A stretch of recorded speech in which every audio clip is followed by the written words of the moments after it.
ஆண்டவர் நோக்கி நாம் தலைகளை தாழ்த்தி கண்களை மூடி ஜெபம் செய்வோம்.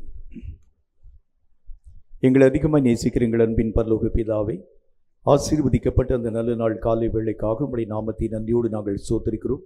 கர்த்தருடைய கிருபையும் இரக்கமும் எங்கள் மேல் பூர்ணமாய் விளங்கும்படி எங்களுடைய சகல பிரயாசங்களையும் ஆண்டவரே உம்முடைய சித்தத்தின்படி நீர் உருவாக்கி தந்து நீர் எங்களோடு கூட இருக்கிறதையும் இயங்குகிறதையும் இனி வரக்கூடிய ஒவ்வொரு வேளையிலும் பிரத்யட்சமாய் நாங்கள் கண்டு உணர ஆவியானவராகிய கர்த்தர் ஏற்ற வல்லமைகளை தந்து ஆசீர்வதிக்க வேண்டும் என்று நாங்கள் ஜெபிக்கிறோம். நாங்கள் ஓடுகிறதும் உழைக்கிறதும் வீணாக்கப்படாதபடி அவைகளுக்கேற்ற சகலவிதமான மகிமைகளை இம்மையிலும் மறுமையிலும் தடையில்லாமல் பெற்றுக்கொள்ள நேரே கருவை தந்து மேன்மைப்படுத்துவீராக. கர்த்தருடைய சமூகம் எங்களுக்கு முன்பதாய் கடந்து செல்லவும் எங்களுடைய வழிகள் உம்முடைய நாமத்தினால் வாய்க்கப்படவும் தக்கதான சூழ்நிலைகளை தந்து நேரே உம்முடைய நாமத்தை மகிமைப்படுத்தும். இனி வரக்கூடிய ஒவ்வொரு வேளையும் கர்த்தருடைய கரங்களுக்குள் ஒப்புக் கொடுக்கிறோம். உம்முடைய சித்தம் எங்கள் மூலம் நிறைவாக்கப்பட நேரே கருவை தந்து மேன்மைப்படுத்த வேண்டும் என்று இயேசு கிறிஸ்துவின் நாமத்தினால் வேண்டிக் கொள்கிறோம் எங்கள் பரிசுத்தமுள்ள நல்ல பிதாவே, ஆமென்.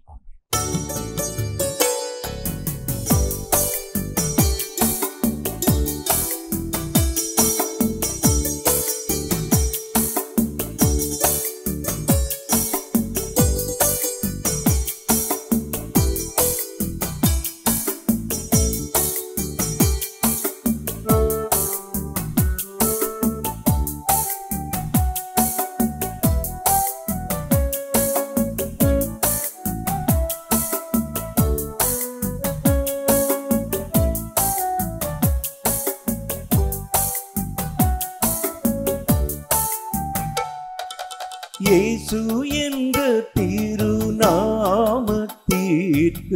இப்போது நீ மிக ஸ்தோத்திரம். இயேசு என்ற திருநாமத்திற்கு எப்போது நீ மிக ஸ்தோத்திரம்.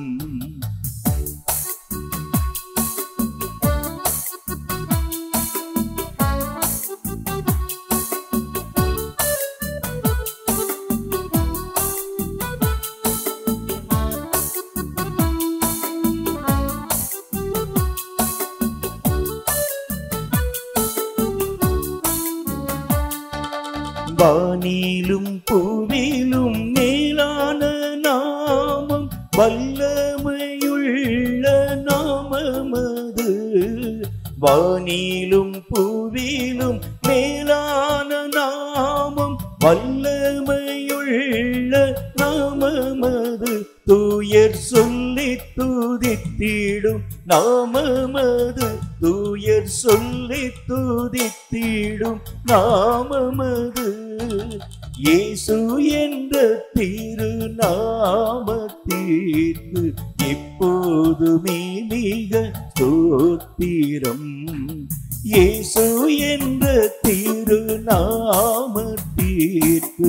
எப்போதுமே மிக ஸ்தோத்திரம்.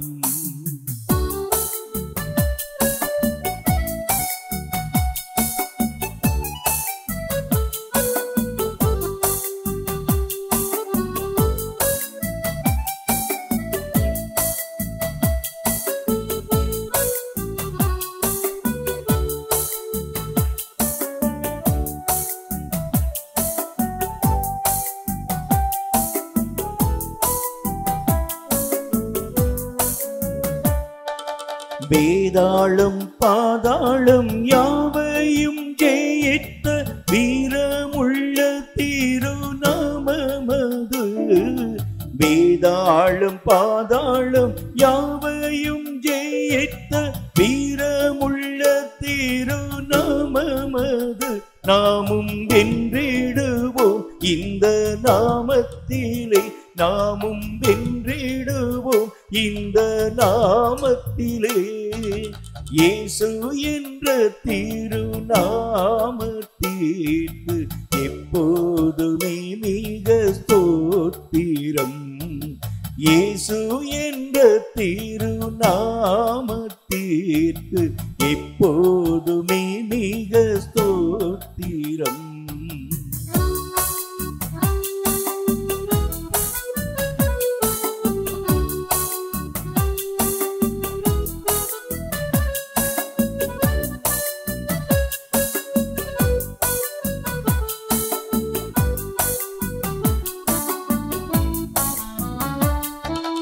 பாவத்திலே மாளும் பாவியை மீட்க பாரினில் வந்த மெய்நாமமது.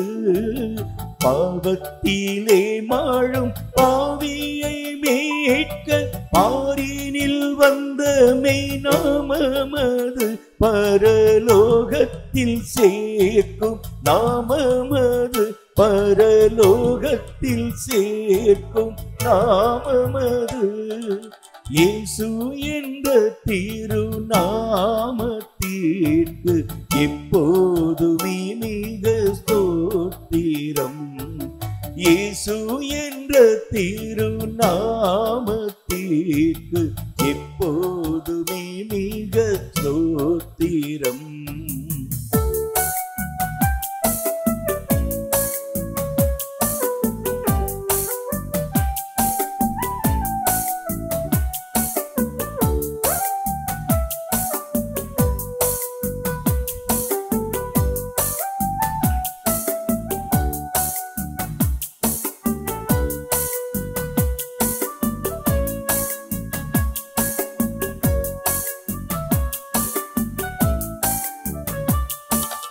உத்தம பக்தர்கள் போற்றி துதித்திடும் உன்னத தேவனின் நாமமது.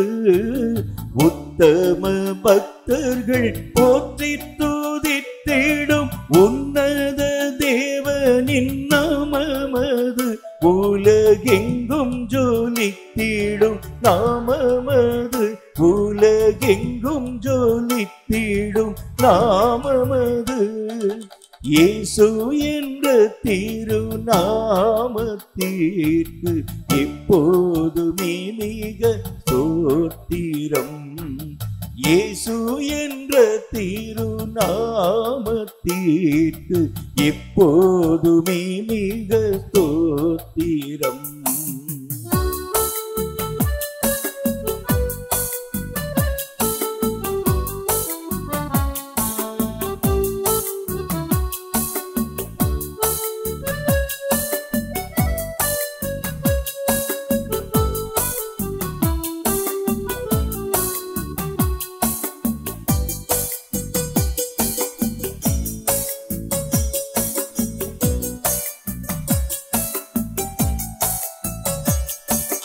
சஞ்சலம் வருத்தம் சோதனை நேரத்தில் தாங்கி நடத்திடும் நாமமது. சஞ்சலம் வருத்தம் சோதனை நேரத்தில் தாங்கி நடத்திடும் நாமமது. தடை முற்றும் அகற்றிடும் நாமமது. தடை முற்றும் அகற்றிடும் நாமமது. இயேசு என்ற திருநாமத்திற்கு எப்போதுமே மிக ஸ்தோத்திரம். இயேசு என்ற திருநாமத்திற்கு எப்போதுமே மிக ஸ்தோத்திரம். சங்கீதங்களின் புத்தகம் 43வது அதிகாரம். கர்த்தர் தாமே இந்த சங்கீத வாக்கியங்களின் மூலம் நம்மோடு பேசும்படி தலைகளை தாழ்த்தி கண்களை மூடி கர்த்தரை நோக்கி நாம் ஜெபித்து தொடர்ந்து நாம் யாவரும் எழுந்து நின்று இந்த சங்கீதத்தை ஆராதனையோடு இணைந்து வாசிப்போம். சங்கீதங்களின் புத்தகம் 43வது வசனம். கர்த்தர் தாமே இந்த சங்கீத வாக்கியங்களின் மூலம் நம்மோடு பேசும்படி தலைகளை தாழ்த்தி கண்களை மூடி கர்த்தரை நோக்கி நாம் ஜெபிப்போம். கண்களை மூடி நாம் ஜெபிப்போம். எங்களை அதிகமாய் நேசிக்கிறீர்கள் அன்பின் பரலோக பிதாவை, ஆசீர்வதிக்கப்பட்ட அந்த நல்ல நாளுக்காக நேரத்திற்காக மீண்டும் உம்முடைய நாமத்தை நன்றியோடு நாங்கள் துதித்து ஸ்தோத்திரித்து மகிமைப்படுத்துகிறோம். இந்த நாளிலும் கர்த்தராகி உம்மால் எழுதி கொடுக்கப்பட்ட இந்த சத்திய வேத எழுத்துக்களுக்காக நன்றி. இவைகளை வாசித்து அறிந்து உணர்ந்து இவைகளுக்குரிய சகல நன்மைகளையும் பாக்கியங்களையும் தடையில்லாமல் எங்கள் வாழ்க்கையிலே பெற்றுக்கொள்ள ஆவியானவராகிய கர்த்தர் ஏற்ற வல்லமைகளை தந்து ஆசீர்வதிக்க வேண்டும் என்று நாங்கள் ஜெபிக்கிறோம். நீர் பேசும் உம்முடைய அமர்ந்த மெல்லிய ஆழமான சத்தத்தின் காரியங்களை இந்த வசனங்களின் மூலம் நாங்கள் கற்று உணரும்படி கிருபைகளை தந்து ஆசீர்வதிக்க வேண்டும் என்று இயேசு கிறிஸ்துவின் நாமத்தினால் வேண்டிக் கொள்கிறோம் எங்கள் பரிசுத்தமுள்ள நல்ல பிதாவே, ஆமேன் ஆமேன். எழுந்து நின்று 43வது சங்கீதத்தை ஆராதனையோடு இணைந்து வாசிப்போம். சங்கீதம் 43. தேவனே, நீர் என் நியாயத்தை விசாரித்து பக்தி இல்லாத ஜாதியாரோடு எனக்காக வழக்காடி சூதும் அநியாயமுமான மனுஷனுக்கு என்னை தப்புவியும். அல்லேலூயா அல்லேலூயா அல்லேலூயா அல்லேலூயா அல்லேலூயா அல்லேலூயா அல்லேலூயா அல்லேலூயா. என் அரணாகிய தேவன் நீர், ஏன் என்னை தள்ளிவிடுகிறீர்? சத்துருவினால் ஒடுக்கப்பட்டு நான் ஏன் துக்கத்துடனே தெரிய வேண்டும்? அல்லேலூயா அல்லேலூயா அல்லேலூயா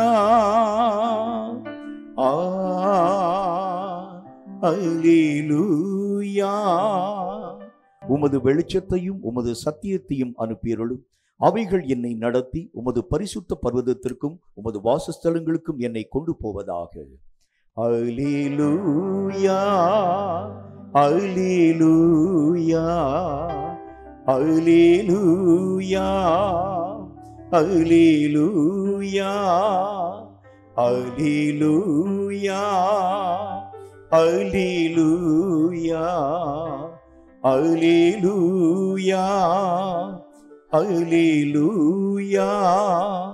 அப்பொழுது நான் தேவனுடைய பீடத்தண்டைக்கும் எனக்கு ஆனந்த மகிழ்ச்சியாய் இருக்கிற தேவனிடத்திற்கும் பிரவேசிப்பேன். தேவனே, என் தேவனே, உம்மை சுரமண்டலத்தால் துதிப்பேன். அல்லேலூயா அல்லேலூயா அல்லேலூயா அல்லேலூயா. என் ஆத்துமாவே, நீ ஏன் கலங்குகிறாய்? ஏன் எனக்குள் தியங்குகிறாய்? தேவனை நோக்கி காத்திரு. என் முகத்திற்கு ரட்சிப்பும் என் தேவனுமாய் இருக்கிறவரை நான் இன்னும் துதிப்பேன். அல்லேலூயா அல்லேலூயா அல்லேலூயா அல்லேலூயா அல்லேலூயா அல்லேலூயா அல்லேலூயா அல்லேலூயா.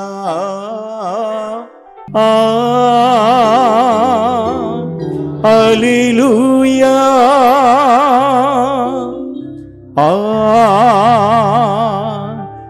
அல்லேலூயா அல்லேலூயா அல்லேலூயா.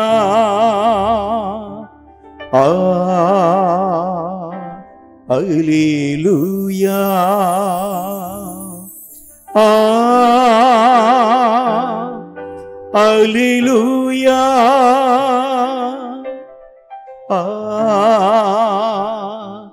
அல்லேலூயா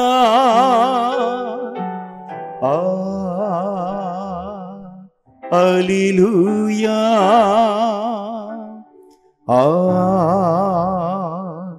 அல்லேலூயா. இயேசுவே எனது தலையானி, நானோ உமது உடலானே. இயேசுவே எனது தலையானி, நானோ உமது உடலானே. உம் நினைவு என் உணவு, உம் விருப்பம் என் ஏக்கம். உம் நினைவு என் உணவு, உம் விருப்பம் என் ஏக்கம். உம்மில் நான் வாழ்கிறேன், உமக்குள்ளே வளர்கிறேன். உம்மில் நான் வாழ்கிறேன், உமக்குள்ளே வளர்கிறேன். செடியான உம்மோடு இணைந்து விட்டேன், கொடியாய் படர்ந்து கனி தருவேன்.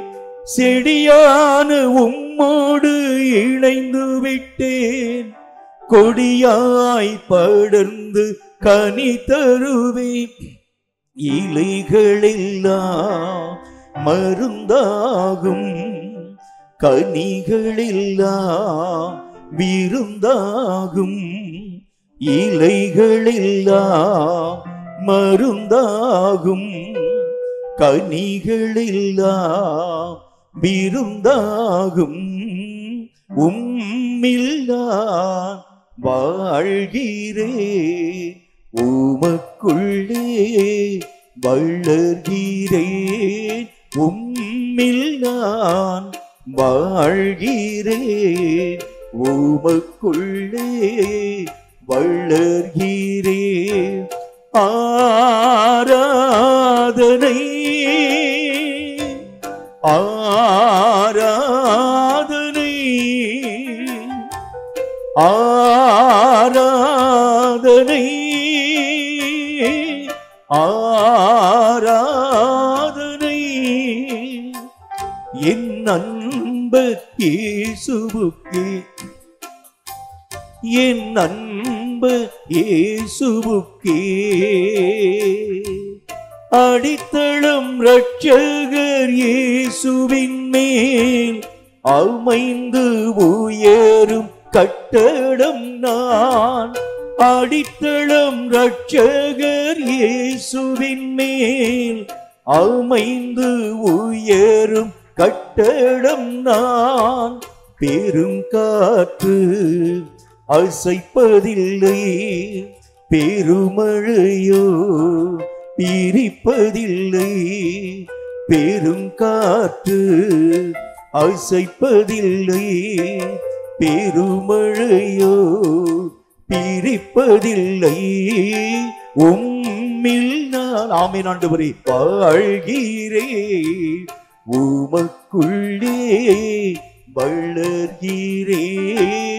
உம்மில் நான் வாழ்கிறேன், உமக்குள்ளே வளர்கிறேன். உம்மில் நான் வாழ்கிறேன், உமக்குள்ளே வளர்கிறேன். உம்மில் நான் வாழ்கிறேன், உமக்குள்ளே வளர்கிறேன். ஆராதனை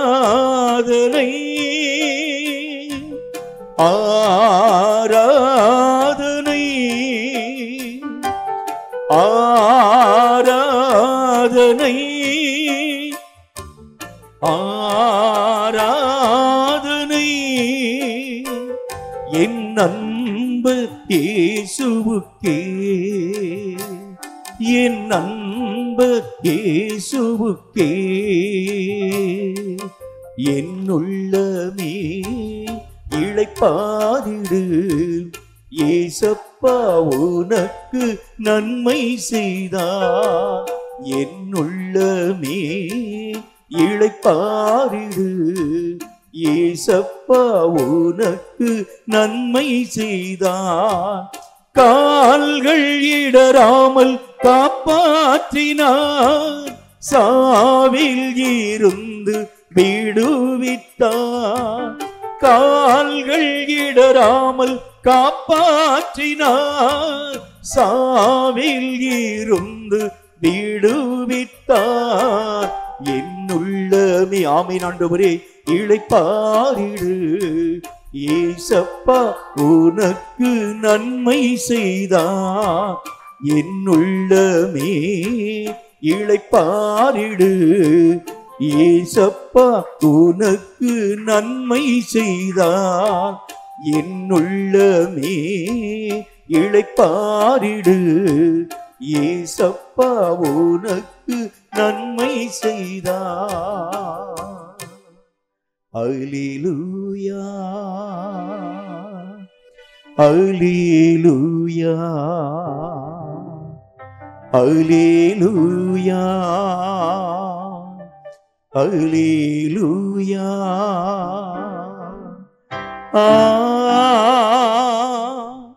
அல்லேலூயா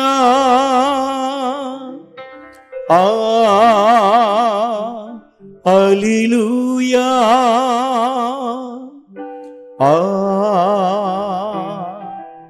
அல்லேலூயா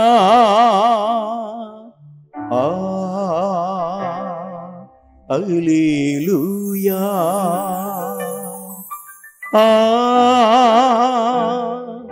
அல்லேலூயா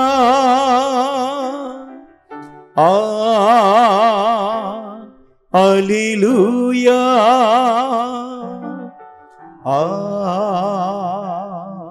அல்லேலூயா அல்லேலூயா பரமன் இயேசுவை நிறைத்தீரே பரிசுத்த ஆவியால் நிறைத்திடும் உந்தன் சீஷருக்கு அளித்தீரே அன்பின் அபிஷேகம் ஈந்திடும் தேவா தேவா இக்கணமே ஈந்திடும் அக்கினி அபிஷேகம் ஈந்திடும் தேவ ஆவியால் நிறைத்திடும் அக்கினி அபிஷேகம் ஈந்திடும் தேவ ஆவியால் நிறைத்திடும் அல்லேலூயா அல்லேலூயா அல்லேலூயா அல்லேலூயா அல்லேலூயா அல்லேலூயா அல்லேலூயா அல்லேலூயா அல்லேலூயா அல்லேலூயா அல்லேலூயா அல்லேலூயா அல்லேலூயா அல்லேலூயா அல்லேலூயா அல்லேலூயா பொழிந்திடும் வல்லமை உன்னதத்தின் வல்லமை ஆவியின் வல்லமை அக்கினியின் வல்லமை பொழிந்திடும் வல்லமை உன்னதத்தின் வல்லமை ஆவியின் வல்லமை அக்கினியின் வல்லமை வல்லமை தேவை தேவா ஊற்றும் ஆண்டவரே வல்லமை தாரும் தேவா இன்றே தேவை தேவா இப்போ தாரும் தேவா இன்றே தேவை தேவா இப்போ தாரும் தேவா மாம்சமான யாவர் மேலும் ஆவியை ஊற்றுவேன் என்றே மாம்சமான யாவர் மேலும் ஆவியை ஊற்றுவேன் என்று ஊற்றும் ஆண்டவரே மூப்பர் வாலிபர் யாவரும் தீர்க்க தரிசனம் சொல்வாரே மூப்பர் வாலிபர் யாவரும் தீர்க்க தரிசனம் சொல்வாரே கரங்களை தட்டி பொழிந்திடும் வல்லமை உன்னதத்தின் வல்லமை ஆவியின் வல்லமை அக்கினியின் வல்லமை பொழிந்திடும் வல்லமை உன்னதத்தின் வல்லமை ஆவியின் வல்லமை அக்கினியின் வல்லமை பொழிந்திடும் வல்லமை உன்னதத்தின் வல்லமை ஆவியின் வல்லமை அக்கினியின் வல்லமை பொழிந்திடும் வல்லமை உன்னதத்தின் வல்லமை ஆவியின் வல்லமை அக்கினியின் வல்லமை பொழிந்திடும் ஆமென் ஆமென் உன்னதத்தின் வல்லமை ஆவியின் வல்லமை அக்கினியின் வல்லமை பொழிந்திடும் ஆமென் ஆமென் உன்னதத்தின் வல்லமை ஆவியின் வல்லமை அக்கினியின் வல்லமை பொழிந்திடும் ஹல்லேலூயா உன்னதத்தின் வல்லமை ஆவியின் வல்லமை அக்கினியின் வல்லமை பொழிந்திடும் வல்லமை உன்னதத்தின் வல்லமை ஆவியின் வல்லமை அக்கினியின் வல்லமை நன்றி ஆண்டவரே, நன்றி ஆண்டவரே, நன்றி ஆண்டவரே, நன்றி ஆண்டவரே, நன்றி ஆண்டவரே, நன்றி ஆண்டவரே, நன்றி ஆண்டவரே. இந்த புதிய காலை வேளைக்குரிய அபிஷேகத்தின் வல்லமையினால் எங்கள் ஒவ்வொருவரையும் கர்த்தர் நிரப்பிக் கொண்டு வந்ததற்காய் உம் நாமத்தை நன்றியோடு நாங்கள் துதித்து ஸ்தோத்திரித்து மகிமைப்படுத்துகிறோம். கிருபை, வல்லமை, ஆசீர்வாத, மகிமை பூரணமாய் விளங்குகிறதற்காய் நன்றி, நன்றி, நன்றி. கர்த்தருடைய பெரிதான வல்லமை எங்கள் ஒவ்வொருவரையும் நிரப்பிக் கொண்டு வந்ததற்காய் ஸ்தோத்திரம். இப்பொழுதும் சில ஜெப குறிப்புகளுக்காய் கர்த்தரை நோக்கி நாம் ஜெபிக்க போகின்றோம். கர்த்தருடைய நாமத்தினாலே தேசத்திலே சமாதானத்தை கர்த்தர் உருவாக்கும்படிக்காக, தேசத்துல எல்லா விதமான இடங்களிலும் நீங்கள் கண் கொண்டு பார்க்க ஆரம்பிக்கிறது உண்டானால் எல்லா இடங்களிலும் அமளிகளும் மும்முரங்களும் பயங்கரமான கலவரங்களும் பயங்கரமான கொலைகளும் பயங்கரமான இயற்கையினுடைய அழிவுகளும் உண்டாக்கப்பட்டு கொண்டு வருகிறதுனாலே ஜனங்களுடைய மனமெல்லாம் மெய்யாகவே தடுமாற்றத்தின் ஊடாக கடந்து போகிறதை பார்க்கக்கூடிய ஒரு மக்களாய் விளங்குகின்றோம். எந்த இடத்துல போனாலும் சமாதானத்தினுடைய நிலைகளை உங்களாலும் என்னாலும் பார்க்க முடியல. சமாதானத்தின் தேவனாகிய கர்த்தர் நம்மை பார்த்து சொன்னார், என் சமாதானத்தை உங்களுக்கு நான் வைத்து போகின்றேன், உலகம் கொடுக்கிற வண்ணமாய் நான் உங்களுக்கு கொடுக்கிறது இல்லை, உங்கள் இருதயம் கலங்காமலும் பயப்படாமலும் இருப்பதாக என்று கர்த்தர் சொன்னாரே. ஆனால் இந்த நாட்களிலே தேசத்தின் எல்லைகள் எல்லாவற்றையும் நீங்கள் தேடி பார்க்க ஆரம்பித்தால் எந்த இடத்திலும் சமாதானத்தின் நிலைகளை கண்டு உங்களாலும் என்னாலும் மெய்யாகவே கர்த்தருடைய நாமத்தை மகிமைப்படுத்த முடியாது. வீட்டில சமாதானம் இல்லை, குடும்பத்துல சமாதானம் இல்லை, சபையில சமாதானம் இல்லை, அநேக விதமான வேலை பார்க்கக்கூடிய அந்த ஸ்தலங்கள சமாதானம் இல்லை, நாடுகளுக்கு மத்தியில சமாதானம் இல்லை, அகில உலகங்களின் அந்த மத்தியிலும் கூட சமாதானத்தின் நிலைகளை இழந்து இந்த நாட்களிலே உலகமே சமாதானத்தின் காரியங்களுக்காக தேடி அலைந்து கொடுக்கிறதை பார்க்கிறோமே. கர்த்தருடைய மிகுந்த சமாதானம் மீண்டும் பூமியின் எல்லைகள் எல்லாவற்றிலும் கடந்து வரும்படிக்காக தேசத்திலே காணப்படும் கலகங்களும் கலவரங்களும் கொள்ளை நோய்களும் இயற்கையினுடைய அழிவுகளினாலும் உருவாக்கப்படக்கூடிய எல்லா விதமான பயங்கரங்களும் ஜனங்களின் எல்லைகளை தாண்டி கடந்து போய் எல்லா இடங்களிலும் தேவன் தரும் நித்திய சமாதானம், நிரந்தர சமாதானம், கிருபையின் சமாதானம் பூர்ணமாய் விளங்கும்படிக்காய் தேச சமாதானத்திற்காக, உலக சமாதானத்திற்காக கர்த்தரை நோக்கி நாம் யாவரும் இணைந்து ஒருமனப்பட்டவர்களாய் ஜெபிக்க வேண்டியது அவசியம். சமாதானத்திற்காக எத்தனையோ நாடுகளிலே ஜனங்கள் மெய்யாகவே தேடி அலையக்கூடிய நிலைகளை பார்க்கிறோம். நிறைய விண்வெளி கப்பல்கள் யாவற்றையும் ஏவி அனுப்பி வேற்று கிரகங்களிலே சென்று நாம் வாழ்க்கையை ஆரம்பித்தால் கூட இப்படிப்பட்ட சமாதான நிலைகளை பெற்றுக்கொள்ள முடியுமா என்று சொல்லி நிறைய ஆராய்ச்சியாளர்கள் அநேக விதமான அந்த மக்கள் யாவரையும் வேற்று கிரகங்களுக்கு அனுப்பக்கூடிய நிலைகளை கண்கூடாக உங்களாலும் என்னாலும் பார்க்க முடிகிறது.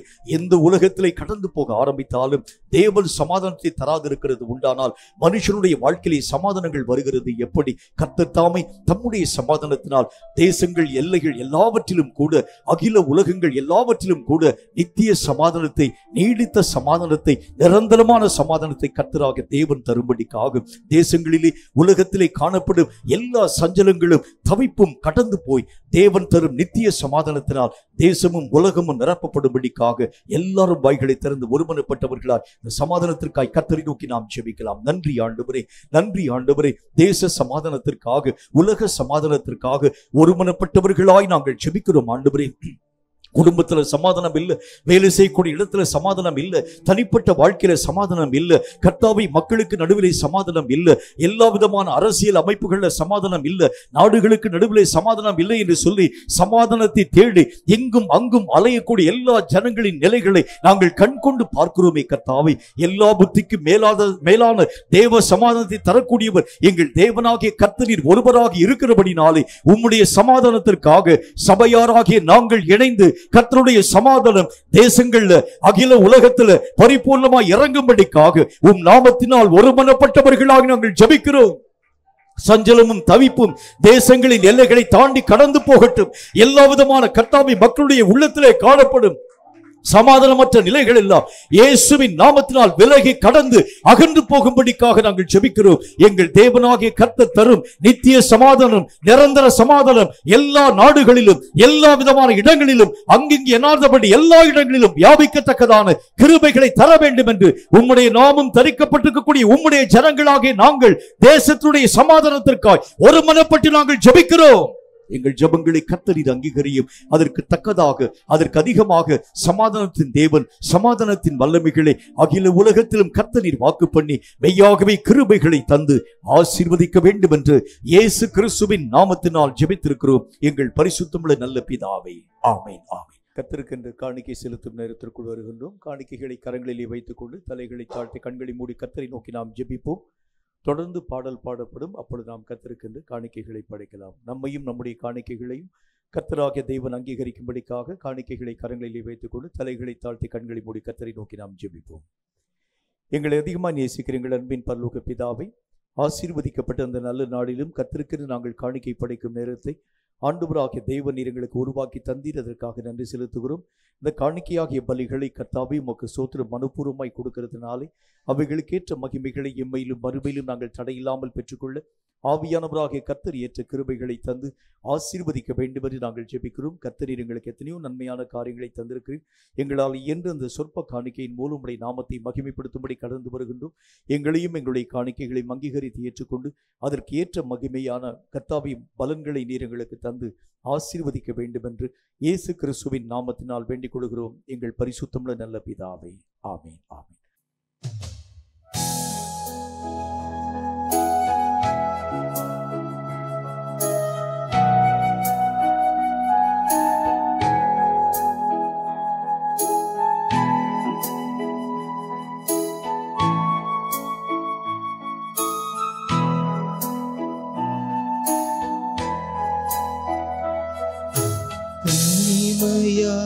எழுகின்றாயோ,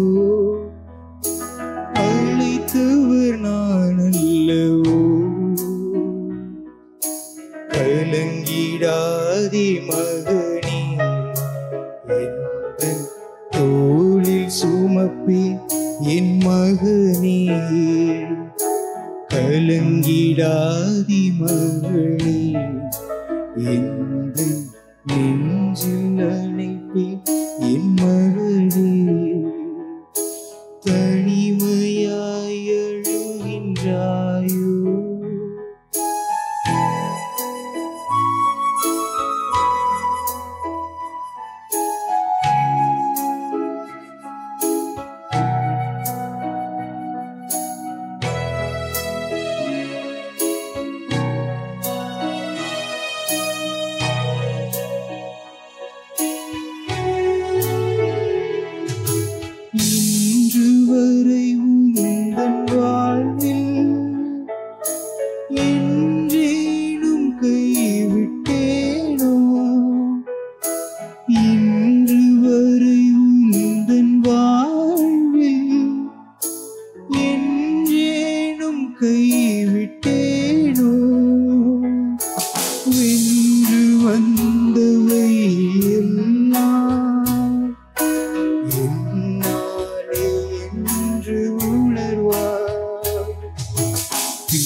கலங்கிடாதே மகளே, எந்த நெஞ்சில் அணைப்பே என் மகளே, தனிமையாய் எழுகின்றாயோ,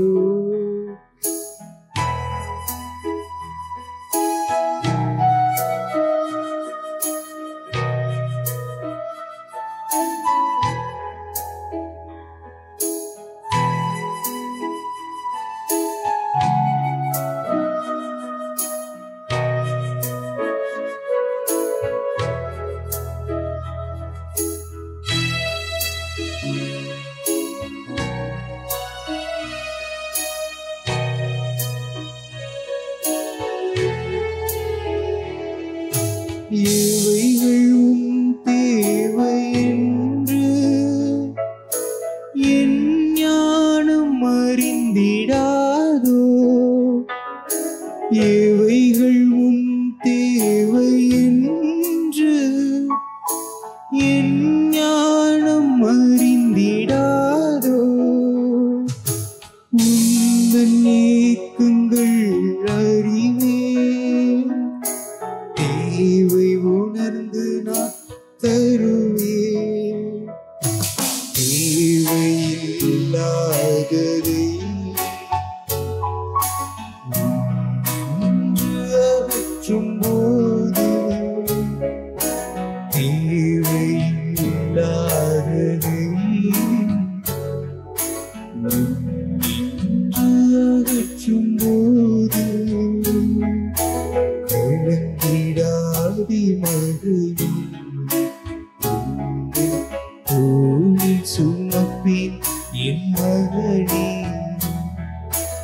கலங்கிடாதே மகளே,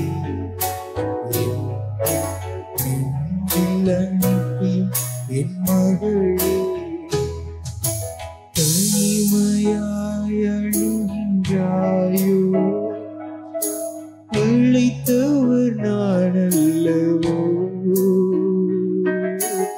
கலங்கிடாதே மகளே, எந்தன் தோளில் சுமப்பேன் என் மகனே. கலங்கிடாதே மகளே, எந்தன் நெஞ்சில் அணைப்பேன் என் மகளே. கொடுக்கப்பட்ட காணிக்கைகளுக்காக கர்த்தரை நோக்கி நாம் ஜெபிப்போம். எங்களை அதிகமாக நேசிக்கிற எங்கள் அன்பின் பரலோக பிதாவே, ஆசீர்வதிக்கப்பட்ட அந்த நல்ல நாளிலும் கர்த்தருக்கு நாங்கள் காணிக்கை படைக்கும் நல்லதொரு நேரத்தை எங்களுக்கு உருவாக்கி தந்தி இந்த காணிக்கையாகிய பலிகளை அங்கீகரித்தது மட்டுமல்ல, அவைகளுக்கு ஏற்ற மகிமைகளை நீர் எங்கள் வாழ்க்கையிலே இம்மையிலும் மறுமையிலும் காணும்படி அனுகூலமான வாசல்களை திறந்து ஆசீர்வதிக்க வேண்டும் என்று நாங்கள் ஜெபிக்கிறோம். கர்த்தருக்கென்று கொடுத்தவர்கள் ஒருபோதும் தரித்திரமடைந்து போகிறதில்லை சுவாமி. அவைகளுக்கு ஏற்ற மகிமைகளை அவர்கள் பெற்றுக்கொள்கிறார்கள் என்று உம்முடைய வசனத்தின் வழியாக நாங்கள் கற்றுக்கொண்டோமே. உம்முடைய பிள்ளைகள் தங்களால் இயன்ற காணிக்கையாகிய பலிகளை தேவனுக்கென்று படைத்ததை அறிந்திருக்கிறேன். அவைகளுக்குரிய மகிமைகளை அவர்கள் தங்கள் வாழ்க்கையிலே தடையில்லாமல் பெற்றுக்கொள்ள நீரே கிருபை தந்து ஆசீர்வதிக்க வேண்டும் என்று இயேசு கிறிஸ்துவின் நாமத்தினால் வேண்டிக் கொள்கிறோம் எங்கள் பரிசுத்தமுள்ள நல்ல பிதாவே. ஆமேன் ஆமேன். ஆண்டவராகிய இயேசு கிறிஸ்துவின் நாமத்தினாலே உங்கள் யாவருக்கும் மீண்டும் என்னுடைய அன்பின் வாழ்த்துக்களை நான் தெரிவித்துக் கொள்கின்றேன். கர்த்தருடைய கிருபையினாலும் அவருடைய பரிசுத்தமுள்ள இரக்கங்களினாலும் கடைசி கால ஓட்டம்.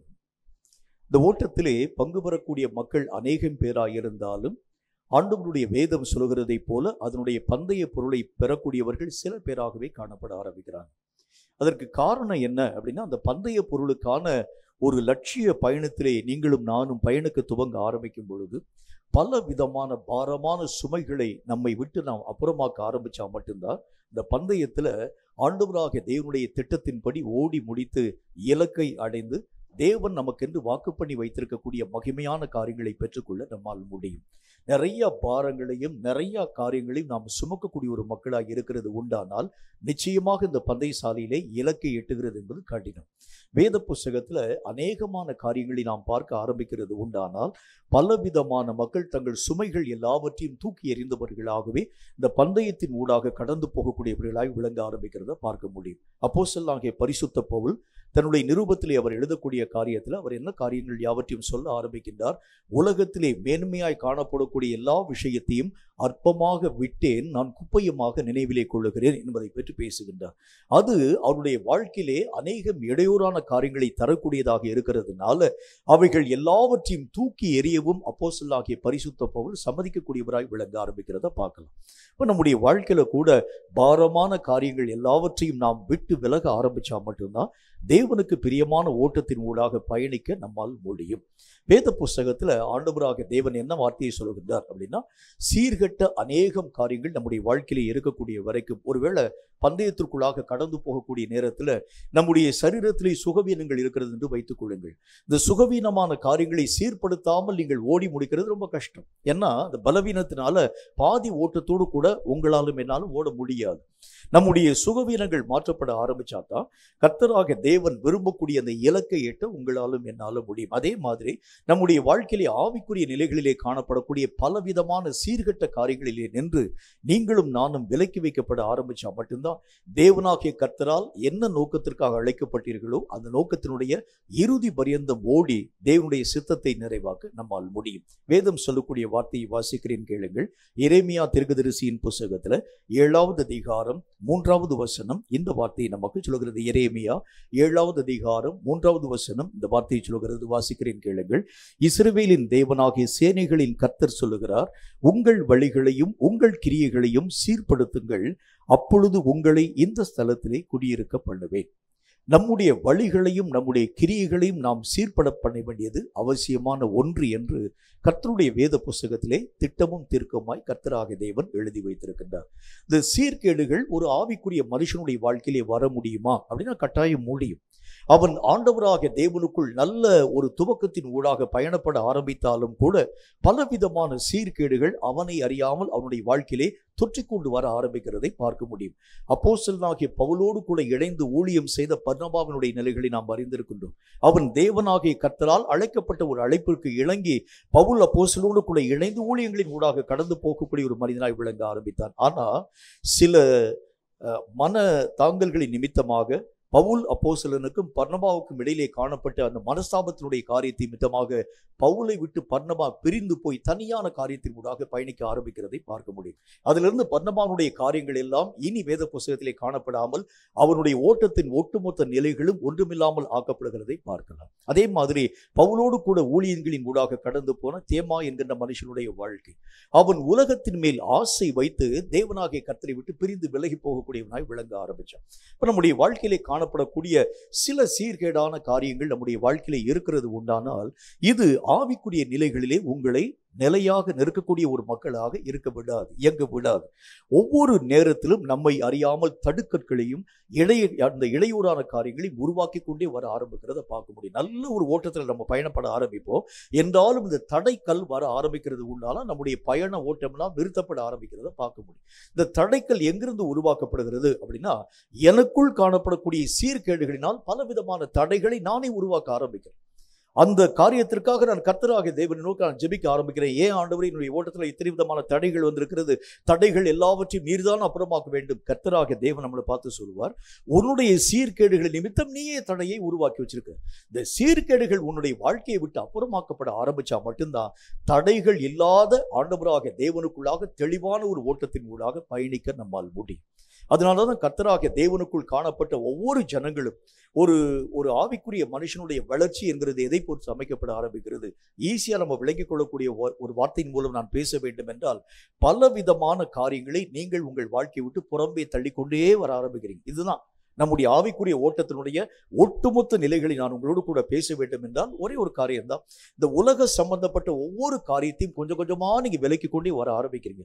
உலகம் கொஞ்சம் கொஞ்சமா நம்மளை விட்டு வெளியேறக்கூடிய நேரத்துல தேவத்துவமான காரியம் நம்முடைய வாழ்க்கையிலே மெய்யாகவே கடந்து வர ஆரம்பிக்கிறது.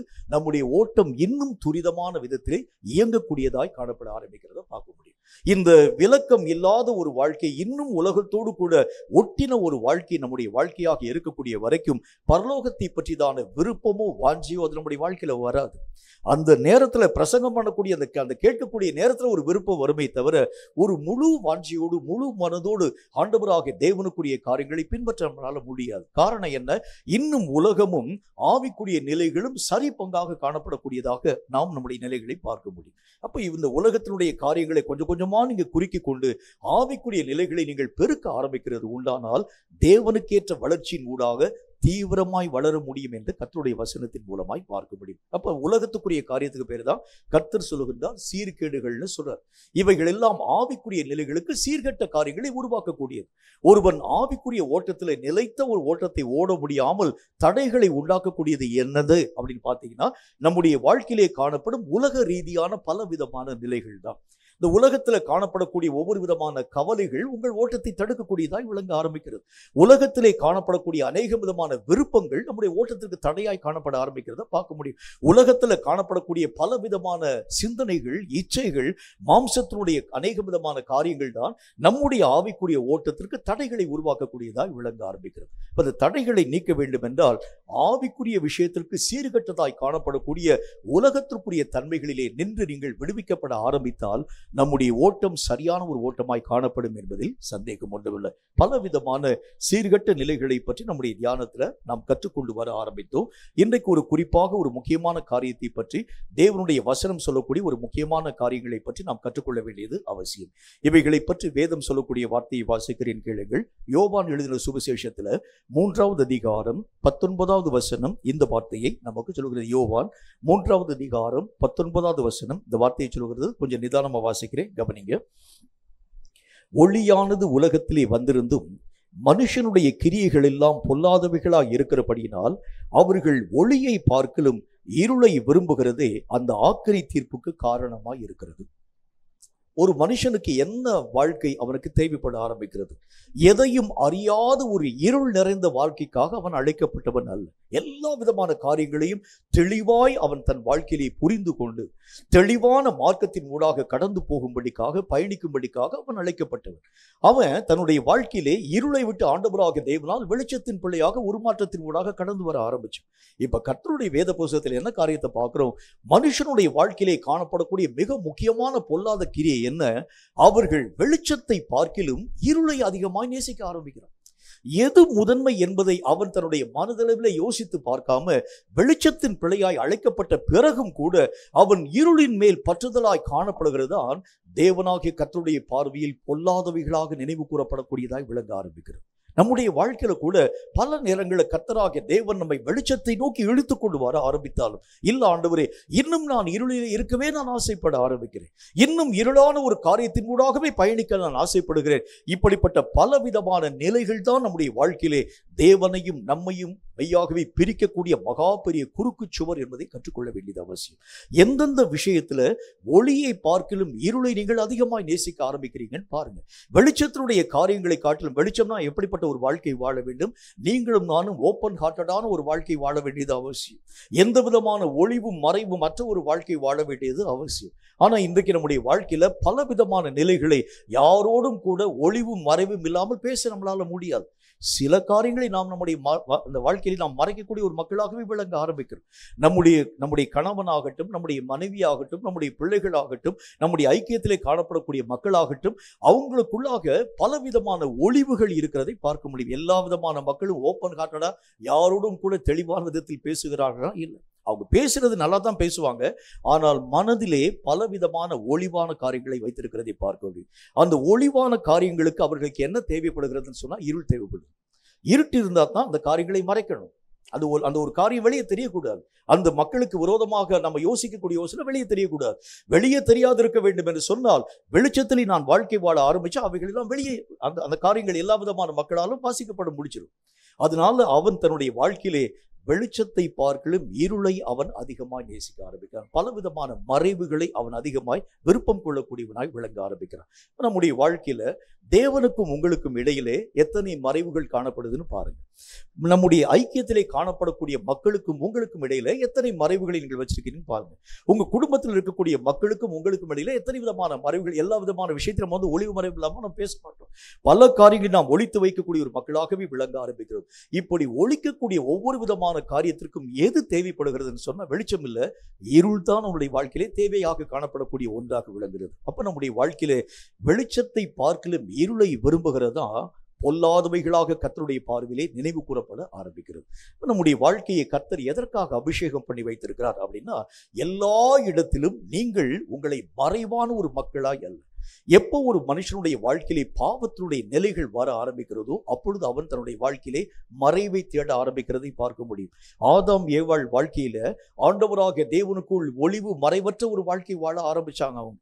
ஆனால் என்றைக்கு அவர்களுடைய வாழ்க்கையிலே பாவத்தின் நிலைகள் உள்ளே வந்ததோ அப்பொழுது அவர்கள் ஆண்டவராக தேவனை விட்டு பிரிந்து போய் ஒரு மறைவை தங்களுக்காக அவர்கள் தேர்ந்தெடுக்க ஆரம்பிச்சாங்க. அந்த மறைவுக்கு பெயர் தான் இருள் என்கிறதை பற்றி நான் பேசுகிறேன். நம்முடைய வாழ்க்கையில கூட பலவிதமான பாவத்தின் நிலைகளை நாம் மறைக்கக்கூடிய ஒரு மக்களாய் விளங்குகின்றோம். பலவிதமான காரியம், பல சிந்தனைகளை நம்ம வெளியே பேச முடியாது.